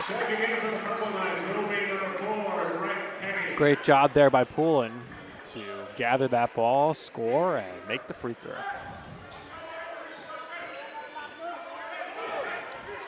Purple Knights now trail again, 37-36. This is Kelly over to the wing for Briscoe Jr. Bounce pass inside, and Merrill can't finish, but his second try is good off the window. That's where Merrill's height came into play there. And with Kone out now, it's going to be more imperative for the Dolphins. They got to find a way to try to avoid giving up points inside of the paint. And that's a big concern for the Dolphins now, those second chance points, as Wiggin can't get the bank shot to go. Merrill with another rebound, and here come the Purple Knights. Kelly, pull up from 3, is good. And the lead for the Purple Knights is now 4. Kelly with a great second half. We saw him get to the basket with ease before and knocks down that 3. Tynes, a bit too strong. And a foul is called against Wiggin. That's the 4th CSI team foul in under 3 minutes. Looks like they headed to the bonus. St. Michael's at some point in this half. Early on, they're closing in on that number now. 4 Dolphins fouls in just 3 minutes. It's been a tough start to the half for CSI, especially in terms of foul trouble, as the tip-in is good by Kenny. And the Dolphins call timeout. Yeah, you can see the difference of how this game has gone without Kone on the court right now, guys. A great putback on the miss. And it's now a 6-point lead for the Purple Knights. And I said it when he came out of the game, Nick, that the Dolphins were about to find out how much they need him. And you can see just the lack of interior presence at the defensive end of the floor hurting the Dolphins right now. There's only so much you can do when you're outsized, and we've seen the Purple Knights feasting on the offensive glass. They now lead in second chance points 8-7. We don't have a breakdown by half, but I would venture a guess that most of those have come here in the second half. And in fact, we do. All 8 of them have come here in half number 2. So with that, we'll head to a quick 15-second break. Dolphins now trail 43-37.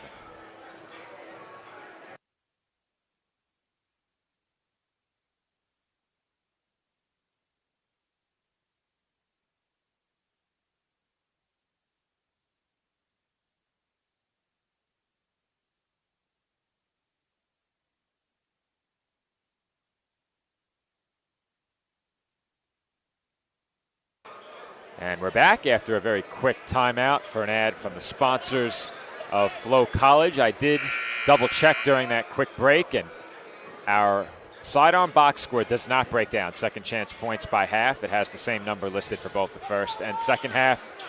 But I'd venture a guess that at least 6 of the Purple Knights' second chance points have come. A good majority of it has definitely been this half. They very quickly in the last minute or two had 4. This is Chestnut now, given some room, and Wiggin draws the foul. Thought JJ might go up with that one. Looked like he had some room there. We saw in the highlights of a couple years ago in that last game they played, JJ had a couple floaters in that game. Had a chance to maybe float that one there, but gets Wigan underneath and gets the foul drawn. In terms of shooting, it's been a tough night for Chestnut, 0 for 5, but he has 3 assists, a steal, and he's 4 for 4 from the line.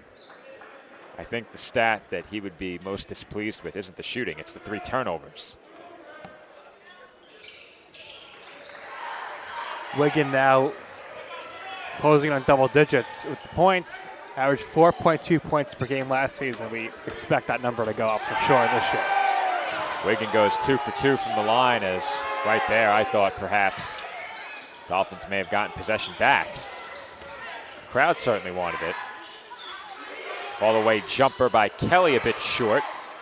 Second attempt also short. That one by Littleton, but a third chance is off the mark. And now perhaps a fourth. Kenny on the drive, draws the foul. And the Dolphins are having major issues on the glass since Kone left the game. Yeah, that possession was definitely frustrating for CSI.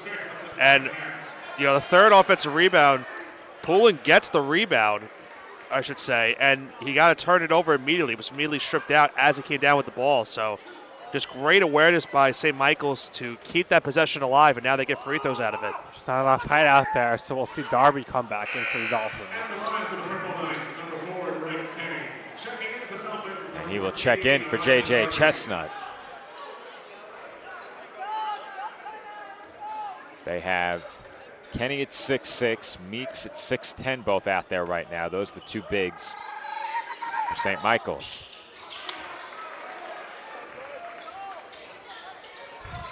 Free throws make it a 6-point game. Poulin for Darby in the corner, left open, and he rattles in a 3.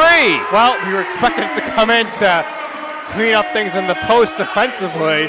Who saw an Elijah Darby corner 3 coming?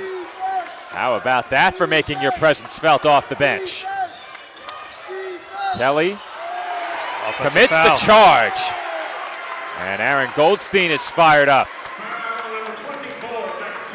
Media timeout. And if you're the Dolphins, that's the kind of sequence you're looking at as one that could perhaps swing the momentum back in your direction. But for now, we head to a media timeout. 15:47 to go in the second half. St. Michael's over Staten Island, 45-42.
$15:47 to go in this one. The Dolphins trail Purple Knights 45-42, but if you're a fan of CSI, you have to like what you've seen these last couple of possessions.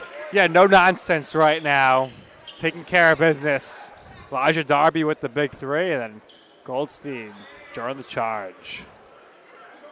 That's the spark you need. You get him off the bench, immediately comes in, gets that 3-pointer, and kind of awoken the tank for a little bit because it got a little bit quiet after the run that the Purple Knights had. But that 3 in the charge drawn right after got this place going once again.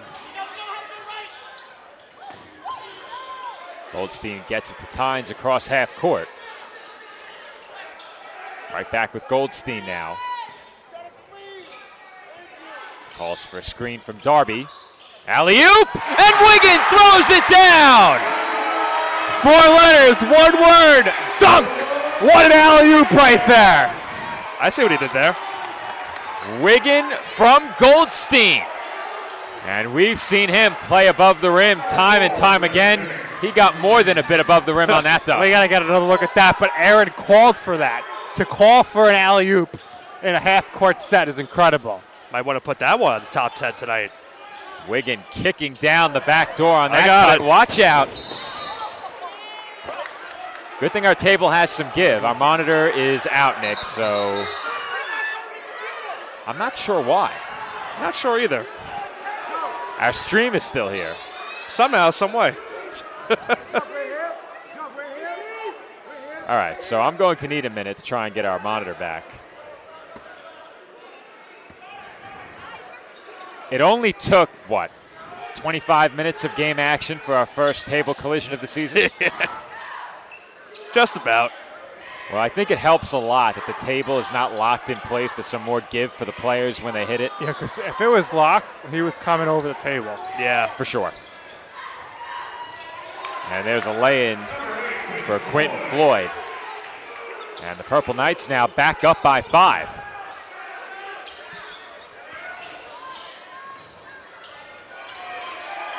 As Wiggin scores there, Wiggin really, Nick, tonight, bringing it offensively. Yeah, he's been huge for the Dolphins, and especially with Kone out. Big attempted save there by Wiggin. Turns into an easy 2 at the rim for Briscoe Jr.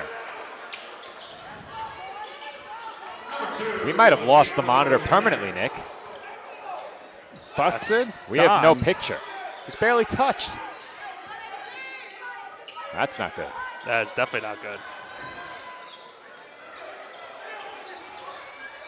Need some hazard pay. Darby buries the jumper. Darby's showing that he's got the range with the shot. He found the open space. They gave it to him. He said, why not as well? Might as well take the shot. And he got to go. Handoff, top of the arc. Briscoe Jr. falling away over Darby, in and out. And unable to lock in the rebound was Littleton.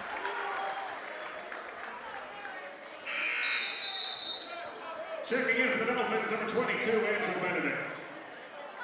Benedict will come back in. Had a good amount of minutes in the first half with 9. All Looking right. for his first points. So the issue was not the monitor. We've lost our Ultra Studio device. No big deal. So we'll be without the monitor for the rest of the game. Of no impact to our audience. As Goldstein tries from way downtown and could not connect. Trying to tie the game right there with that one shot.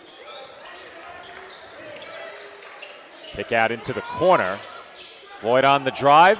Finds an open Briscoe Jr. who puts up an air ball. Chance to tie here.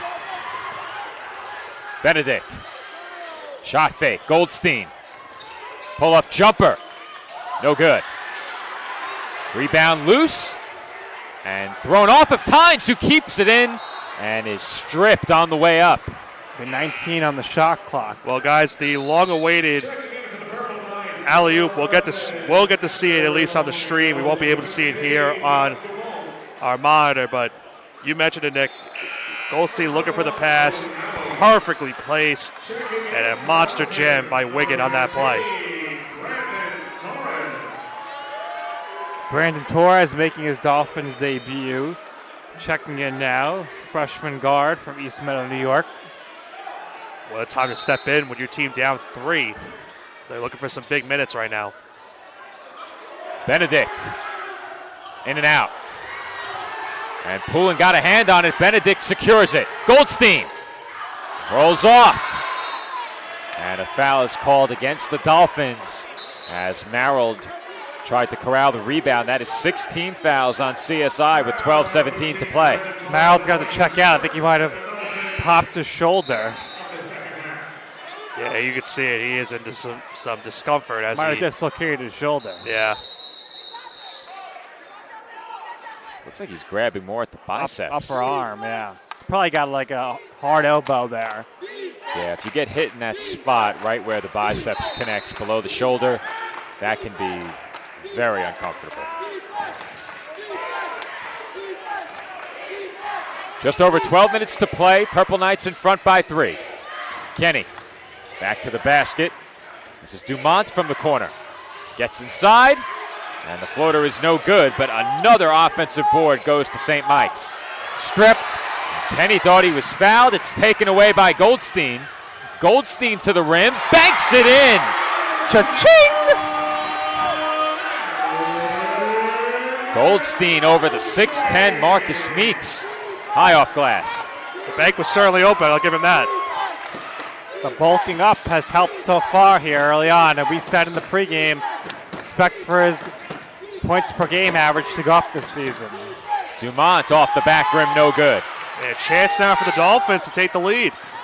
And that's an ill-advised pass by Goldstein, nearly turned over. Dolphins thought he stepped on the sideline. And now they're in the bonus. That's 17 fouls. In the bonus with 11:16 left. Rough. And with that, we will head to break. 11:16 to go, ahead of this media timeout. Our score, St. Mike's 51, Staten Island 50. This will be a media.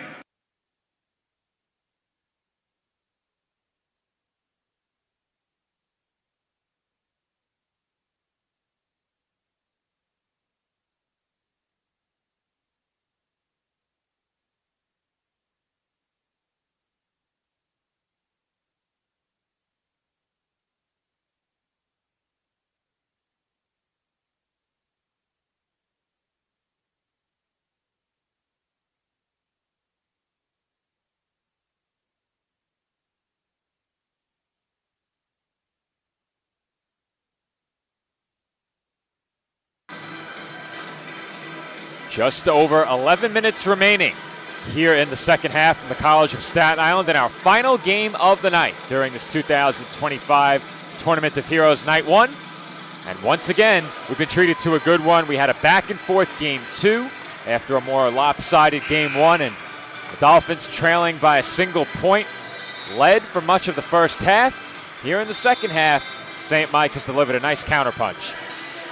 Yeah, they've really stepped up here in the second half. They closed that first half on a strong one. 1 point lead right here, 11:16 remaining. So looks like this one might come down to the wire. Yeah, it's been another game of runs, guys. We've been seeing the last couple of minutes. And that last possession, we saw the Dolphins get a nice forced turnover by Goldstein. A very tough bucket to get down the court. Had to fight through traffic to get that lay-in. He makes it a 1 point game. Still a lot of game left in this one between these two sides. But as you mentioned, Nick, we could be in for a great finish between these two teams.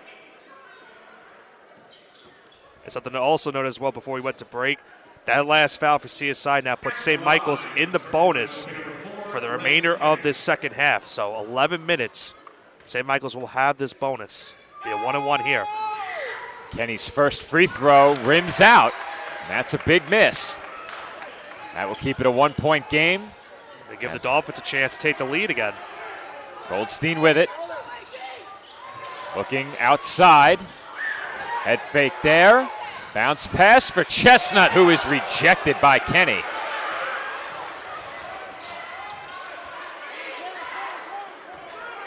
Floyd with it now, well beyond the arc.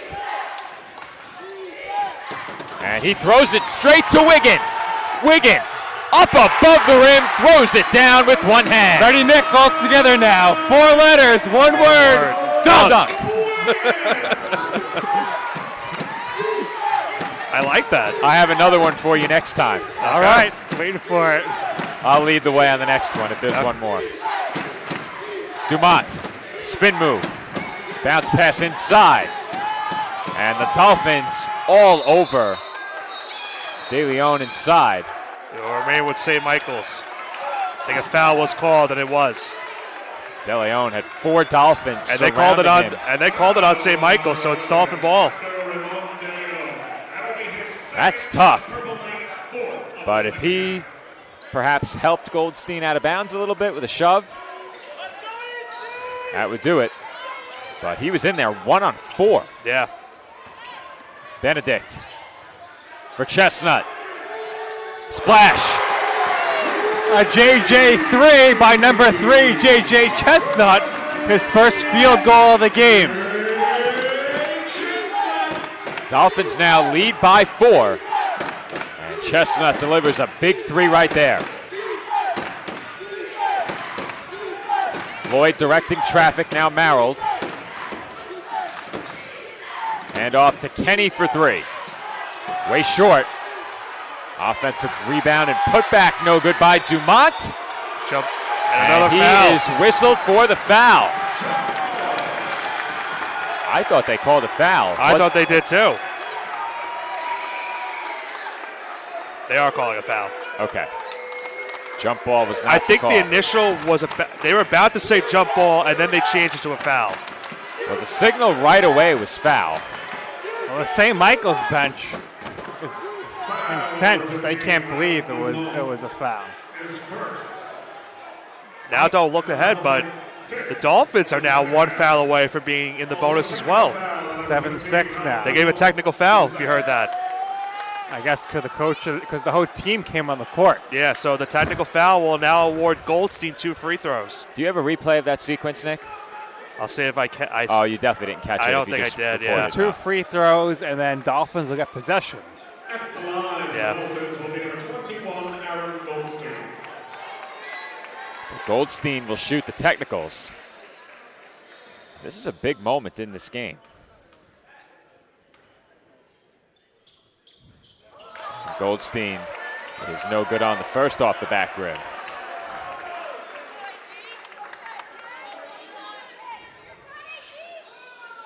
This is a tough spot for anybody. Packed house. Shooting free throws with nobody around you.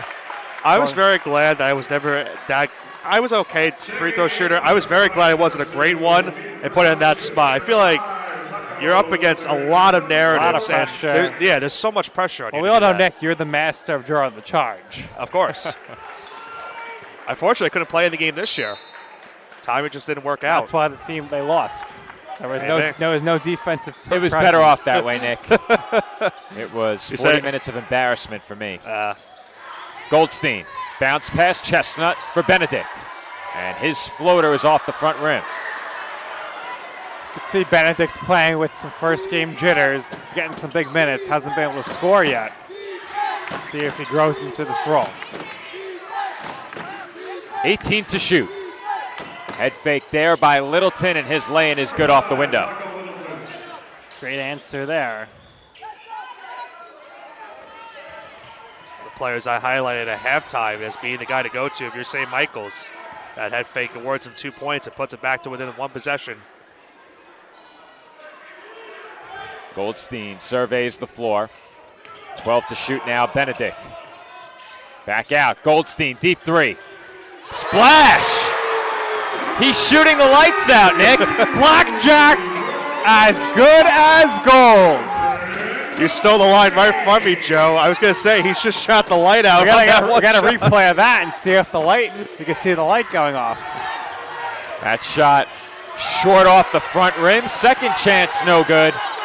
And the Dolphins are moving in transition. Chestnut, kick out, Torres, Benedict 3. Splash! And the Dolphins lead it by 9.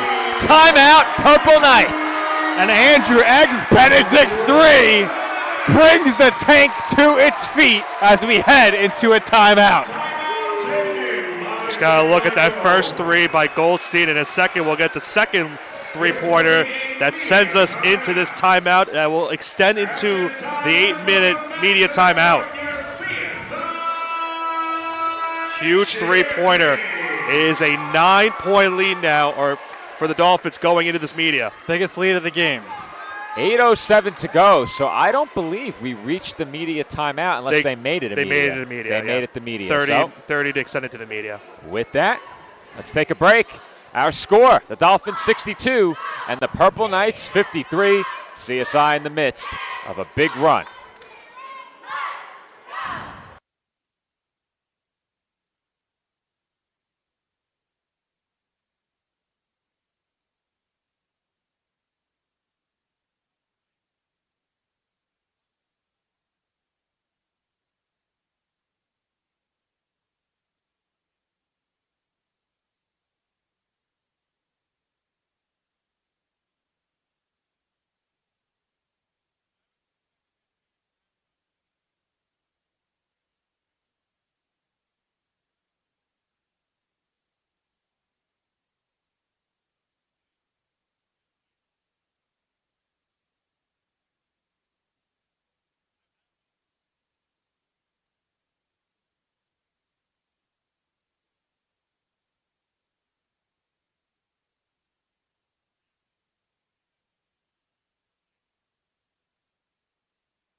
8:07 to go from the tank, and the Dolphins in the midst of an 18-4 run over the last 6 minutes plus, now lead it 62-53. The Dolphins at both ends of the floor have come to life these last several minutes. A lot of energy in the building. Certainly helps that they can feed off of this home crowd. The Purple Knights were able to overcome an 8-point first half deficit, but they can't end the run here. Goldstein inside is rejected by Marold. Marold using his height and wingspan there. And the pull-up from 3 rolls off the rim on the attempt by Littleton. And the Dolphins will slow things down. Torres got the rebound there. Playing some small ball here on the court for the Dolphins with Wiggin, the biggest guy on the court at 6'4". And Torres tips it into no man's land, but Wiggin had a good look, and that's a shot he's been knocking down tonight. And, even playing the small ball, it's really worked. You talked about that run that they've had right now, and it's worked to really good success. A lot of good defensive possessions, and the offense is finally starting to click after a slow start to the second half.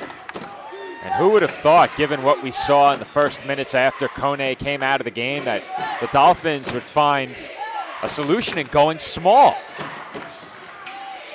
There's a big shot by Littleton. He pulls up from 3 to make it a 6-point game. As you mentioned, Nick, at this point with the Dolphins having this success, you don't have to bring in Kone just yet. Free throw line jumper by Torres, too strong.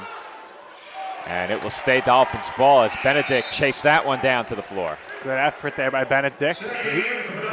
He'll check out for Poulin. And ET, Eric Tynes, is going to come in for Brandon Torres. Had to like your freshman giving you good quality minutes when your team was trailing. And they're a big reason why now they're back up 6.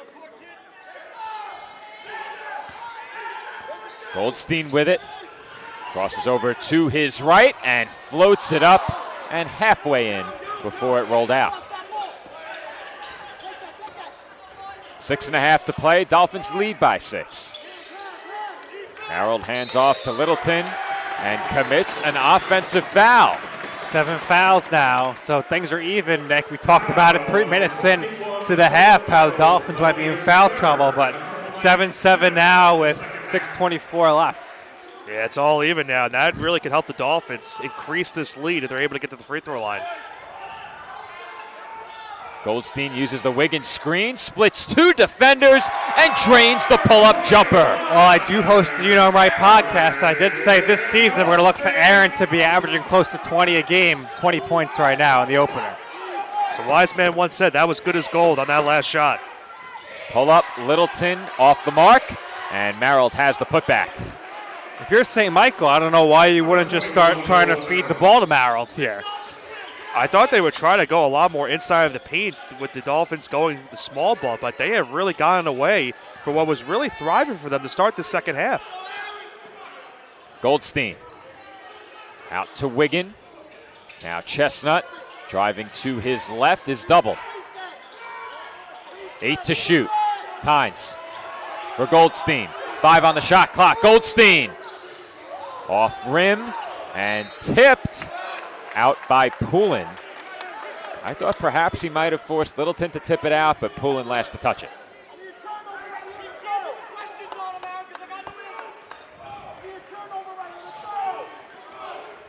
.5:20 to go. Dolphins lead by 6.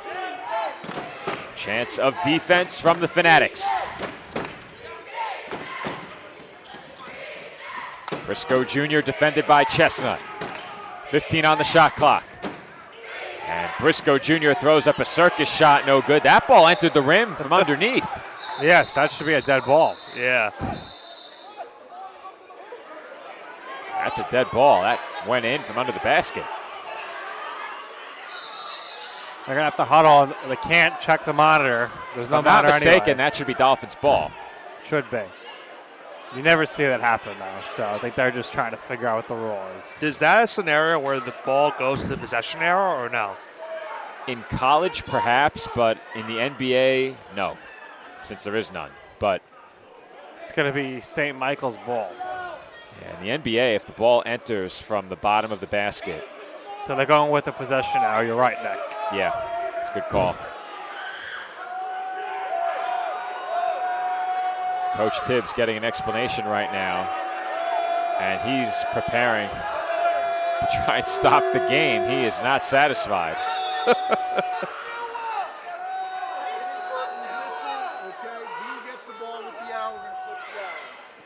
Okay. An inadvertent whistle. I don't know why that's the call, but all right. I appreciate the referee coming to tell us what the call is, though. That is true. I think inadvertent whistle is code for, we're not quite sure. Kelly, big three-pointer, makes it a one-possession game. That's a big swing there, though, guys. Absolutely What should have huge. potentially been Dolphins' ball. Here comes Kone to clean things up in the paint. You were on the money, Nick. Check in. I said he'll be out until about 5-minute mark. Yeah. Say it. You know I'm right. Goldstein for three. Splash! Take that and rewind it back. Another Aaron Goldstein three. And the tank is going crazy. I didn't know who he was saying take back to for a second when you said that. Then I got the reference. Yeah, I'm not good with those pop culture references. And with that, we'll head to a commercial break. 4.5 to go. Dolphins lead it 67-61.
Four and a half to go from the tank.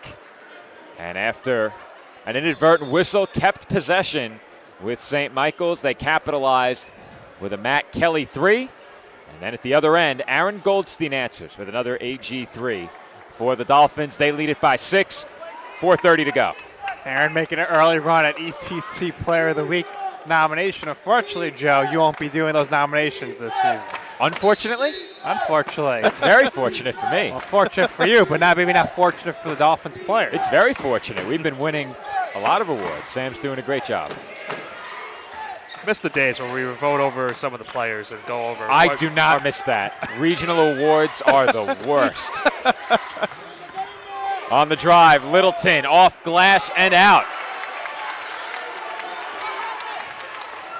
Dolphins with a chance to make this a 3-possession game. 4 minutes to play.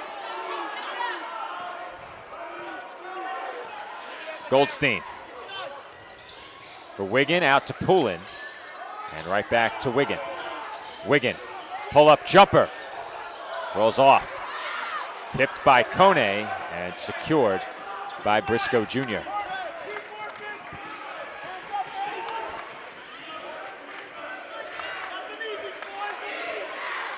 Littleton with it. Ed Merrill, who wasn't ready. Almost dangerous right there. Very fortunate. That's a case where it was fortunate. As that layup won't go in heavy traffic. Merrill with another offensive board draws the foul. And who's the foul on, guys? It's on You Goldstein. got to watch for Kone because one foul away from fouling out. Goldstein, second foul now.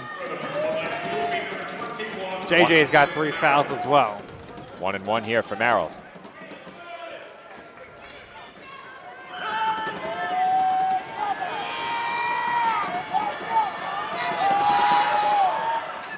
front half of the 1-and-1 is good. That's a big free throw for Marold. Yeah, they need the second one too. At this point, you got to make sure you get these points and capitalize at the most. You don't want to leave points off the board.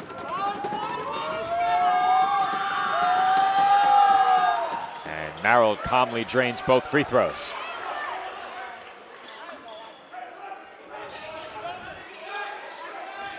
We approach 3 minutes to play. Dolphins by 4. Chestnut, defended by Kelly. We'll bring it back outside. Now Goldstein with 15 on the shot clock. Goldstein, kick out for Poulin. Three-pointer, in and out. Rebound by Briscoe Jr. How many shots have we seen tonight in all 3 games on this side of the court where it goes in and out like that? And Briscoe is way too strong from the top of the arc. Look out. As that one ends up in the Purple Knights bench. Dolphins ball. We're now under 3 minutes to play. At 2:45 left here, 2-possession game. Something to note, at that 4:30 mark, the Dolphins were the one that took a timeout. So they are now with 1 timeout remaining in this game. Goldstein's pass tipped and stolen. Briscoe Jr. right at Chestnut, hangs and hits. 2-point game with under 2.5 to play. Strong finish there by Latique Briscoe Jr. Goldstein with it. 14 on the shot clock, and the Dolphins will set up a screen for Goldstein here. Step back 3. No good. And the rebound secured by Kenny. I think he threw it off of Wigan. And it hit him on the way down. I thought it did too. So it's going to be Dolphins ball. It will stay Dolphins ball.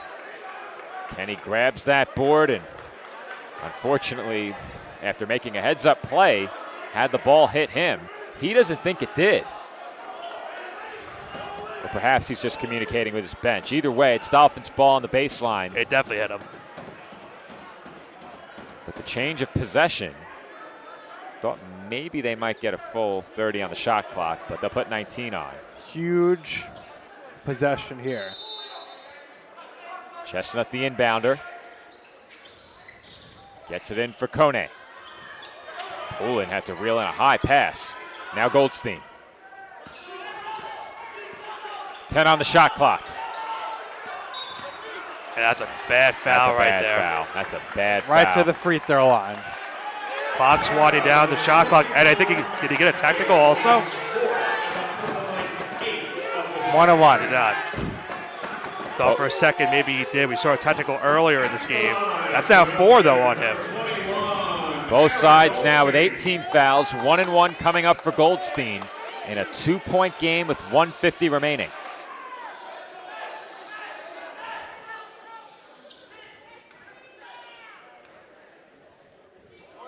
And the first free throw is good. Here, a pin drop on that first free throw attempt. One more free throw coming up for Goldstein in a high-pressure situation. 1:50 to go, and the CSI lead is 3. You asked me before, how could the Dolphins slow St. Michael's? So they just need to make their shots offensively, and this helps get into the free throw line. Goldstein 2 for 2 from the line. He's now 5 of 6 from the stripe in this game with 25 points. 4-point game, 1:40 remaining. Marold hands off to Briscoe Jr. And his pull-up jumper is no good. Rebounded by Poulin. Dolphins got to take some time off the clock here on this possession. Under 90 seconds to play. And a Dolphins basket here can make it a difficult road back for the Purple Knights. CSI looking for a big opening night win. Chestnut thought about it. Floater is good. JJ Chestnut delivers. Well, here's the thing about JJ, guys. He may have been 1 of 7 from the field, but is there anybody else you have more confidence in to make a big shot going to the rim at the end of the game than JJ Chestnut? We've seen it time and time again. His determination, his never quit mentality. The captain delivers that.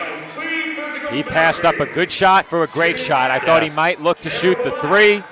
Instead, got inside, and Nick, we've seen him torment defenses with that running floater. And we talked about it in the pregame. We looked at the highlights from the last time the two teams met.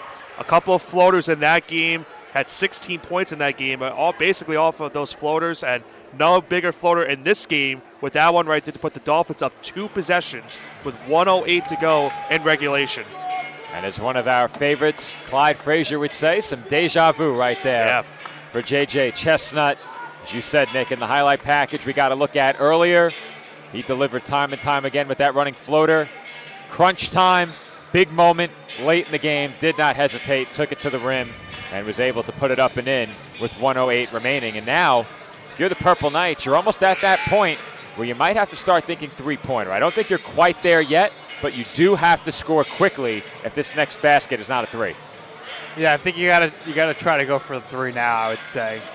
Obviously, right now, Aaron Goldstein dominating. He's going to be the player of the game if the Dolphins win, no doubt about it, not even a question. Mitch Wiggin has had a tremendous game as well. And right now, for St. Michael, you got to potentially look for the three here.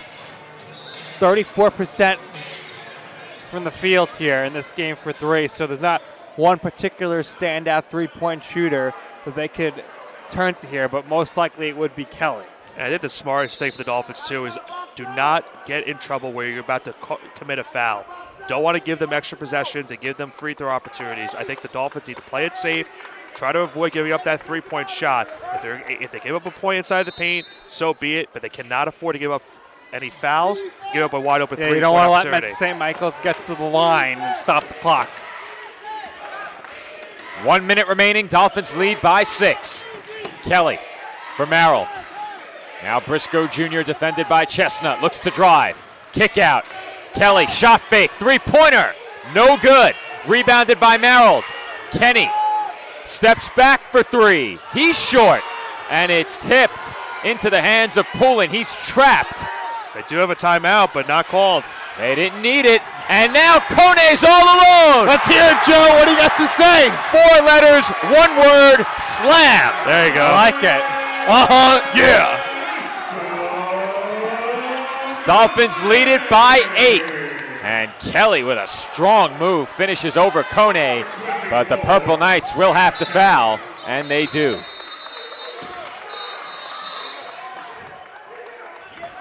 We'll get a look at that last play. You see Poulin stuck in the corner, somehow able to get that pass out to Chestnut. Chestnut with a great over-the-head pass to Kone for the ferocious slam to put them up 8 at that point. It's now a 6-point game once again. I think if you're the Purple Knights, you have to have a miss here on this first free throw. If the Dolphins can make it a 3-score game with a make on the first attempt, that puts them firmly in the driver's seat.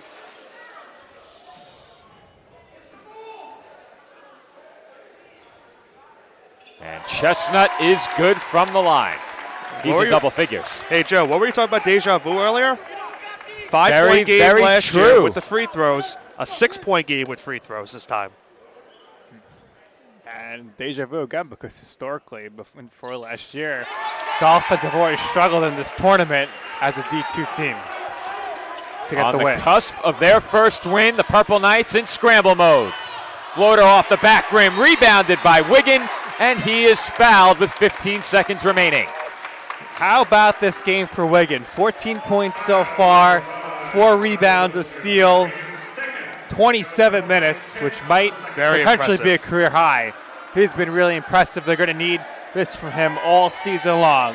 And we spoke about it. When Kone stepped out of the game, Wiggin came in and provided the spark that the Dolphins really needed. He played good defensive minutes and was there for a couple big plays, none bigger, of course, than that alley-oop dunk that he had. That really ignited the Dolphins' offense once he got that dunk, and he's played some huge minutes for them in this game tonight. Wiggin misses a pair. 11 seconds to go. No need Kelly, to foul here. Pull-up jumper off the spin move is good. It's now a 6-point game. 7.6 to go. I believe the timeout. St. Michael. We don't have Coach Tibbs on post-game, but if we did, I would love to know what he and the coaching staff saw that caused him to decide, you know what, let's go small and try and change the dynamic of this game. What's interesting is Darby came in, hit that 3 right away, then he hit the 2. He played good defensively. Darby had some good minutes as well in this game, too. And he must have just figured his team is better conditioned. They can wear down St. Michael's. Yeah. 7.2 remaining, and the Purple Knights will, of course, need to foul. The Dolphins now in the double bonus would have to miss 2 free throws for them to have any chance. Benedict checked in the game. I'm assuming he's a good free throw shooter. So he's going to come in here. For the Dolphins, got to get this inbound pass, obviously, advance to half court. And then that should potentially do it. Well, if you look at this game for the Dolphins and just look at the shooting numbers, the overall rebounding, they shot shy of 40%, shy of 30 from downtown. They were out-rebounded 45-32, but this was really a gritty, grinded-out game for the Dolphins. Here's that football lineup here again. Hut, hike. This is one of those early season character wins as jump ball was forced. And possession arrow, Dolphins. It almost seems like the Dolphins were conceding that, knowing that time would come off the clock. And I'm not sure there's quite enough left. No timeouts for the Purple Knights. And Tynes is in here so they could just throw it up high if they have to. Then the Dolphins don't need to advance the ball. There's less than 5 seconds left in the game. You could make the case that the Dolphins should just heave the ball toward the other basket and touch it. There's only 4.8 left. No timeouts for the Purple Knights. As long as you don't turn it over right at the three-point line, there's just not enough time. And a foul before the inbound, so I believe Goldstein's going to be the one that goes to the free throw line. Well, the Purple Knights knew the assignment. They had to steal the inbound and hit a 3.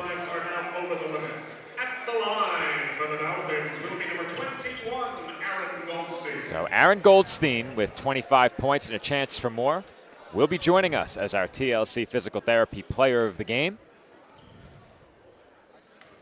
Was there any doubt? Was there any question? I don't think so. 25 points, a couple of rebounds, now. 2 assists, 3 steals. He's logged 38 minutes in this game as well. You look down the stat line, he was one of only 2 Dolphins with more than 3 made field goals in this game, but that does not tell the story. Joey Poulin had just 1 made field goal, 11 rebounds and 5 assists for Poulin. Asa Kone, of course, got into foul trouble. He was 2 for 3, looked good early, especially at the offensive end. Counted at the buzzer. They count that basket, and our final is the Dolphins 77 and the Purple Knights 71. The 2 teams will shake hands before we are joined by TLC Physical Therapy Player of the Game, Aaron Goldstein. Nick joins Aaron out on the floor in just a few moments. So while Nick Durst gets ready to be joined by Aaron Goldstein, Nick Pavona, what are your final thoughts on this Dolphins win? Impressive win for CSI. Really great, gritty win to show that they were able to go a lot more players on the unit despite Koenig having to sub out early. Everyone really contributed, and this was a really big team win for CSI here tonight. As I said, Nick, I think this is certainly one of those early season character wins, a grinded out win, a hard fought game in front of a home crowd on a night that is so important to this men's basketball program. And it's good to see the Dolphins get a win as fans of CSI Athletics. And we'll get to hear from Aaron Goldstein in just a few moments. Nick waiting for him out on the floor. We'll throw it to a quick 30-second break and then come back with our TLC Physical Therapy Player of the Game. The TLC Physical Therapy Player of the Game, Aaron Goldstein. Aaron, you look like you're on a man on a mission this season. Yes, sir. Definitely a man on a mission. This team is on a mission. All preseason, we worked so hard. This team, a lot of young guys. Coaching staff's amazing. We come in, we work every day. I don't think we had one bad day all preseason, all camp. And it showed tonight. A total team effort and a great win. Let's talk about 2 big plays that really got you guys going. Elijah Darby, corner 3, and then you and Mitch teaming up for the alley-oop. Yes, sir. Eli, he comes into practice every day, ready to work. Him and Asa battle every day in practice. That's just him saying that he's ready for the moment. Big time shot in the corner to get us going. And then me and Mitch, man, that's the connect. We came in together. You worked on that play before. We definitely did. And that's a big time momentum swing right there. Me and Mitch, our connection's amazing on and off the court. Love Mitch. All right, Aaron, thanks for the time. Winner, time for dinner. Best of luck this season. Joe, back over to you at the commentary desk. All right, thank you, Nick, and thank you to our TLC Physical Therapy Player of the Game, Aaron Goldstein. Huge night for Aaron individually, 27 points, and a huge night for the Dolphins to open up their 2025-2026 season here at the Tournament of Heroes. And Nick, there's still plenty more to come. Yeah, this is just the appetizer. A lot of basketball tomorrow, 4 games on the schedule, and then we tip off the Women's Basketball Conference Challenge tomorrow afternoon. That's right. So we have plenty to look forward to, including our post-game meal tonight at our great sponsor, Buffalo Wild Wings. We thank TLC Physical Therapy. Dave and Buster's were here. We'll get a chance to thank Jimmy Max tomorrow. They sponsor the Conference Challenge. McDonald's sponsoring our pregame show. So many great corporate sponsors here at the College of Staten Island. And, of course, during our pregame, you get to hear from Hobra and Kettle Black as well. So we have so many eateries to frequent. It's hard to choose after each game. But Nick Durst, you're back on headset now. Got a chance to speak with Aaron moments ago. Final thoughts from opening night.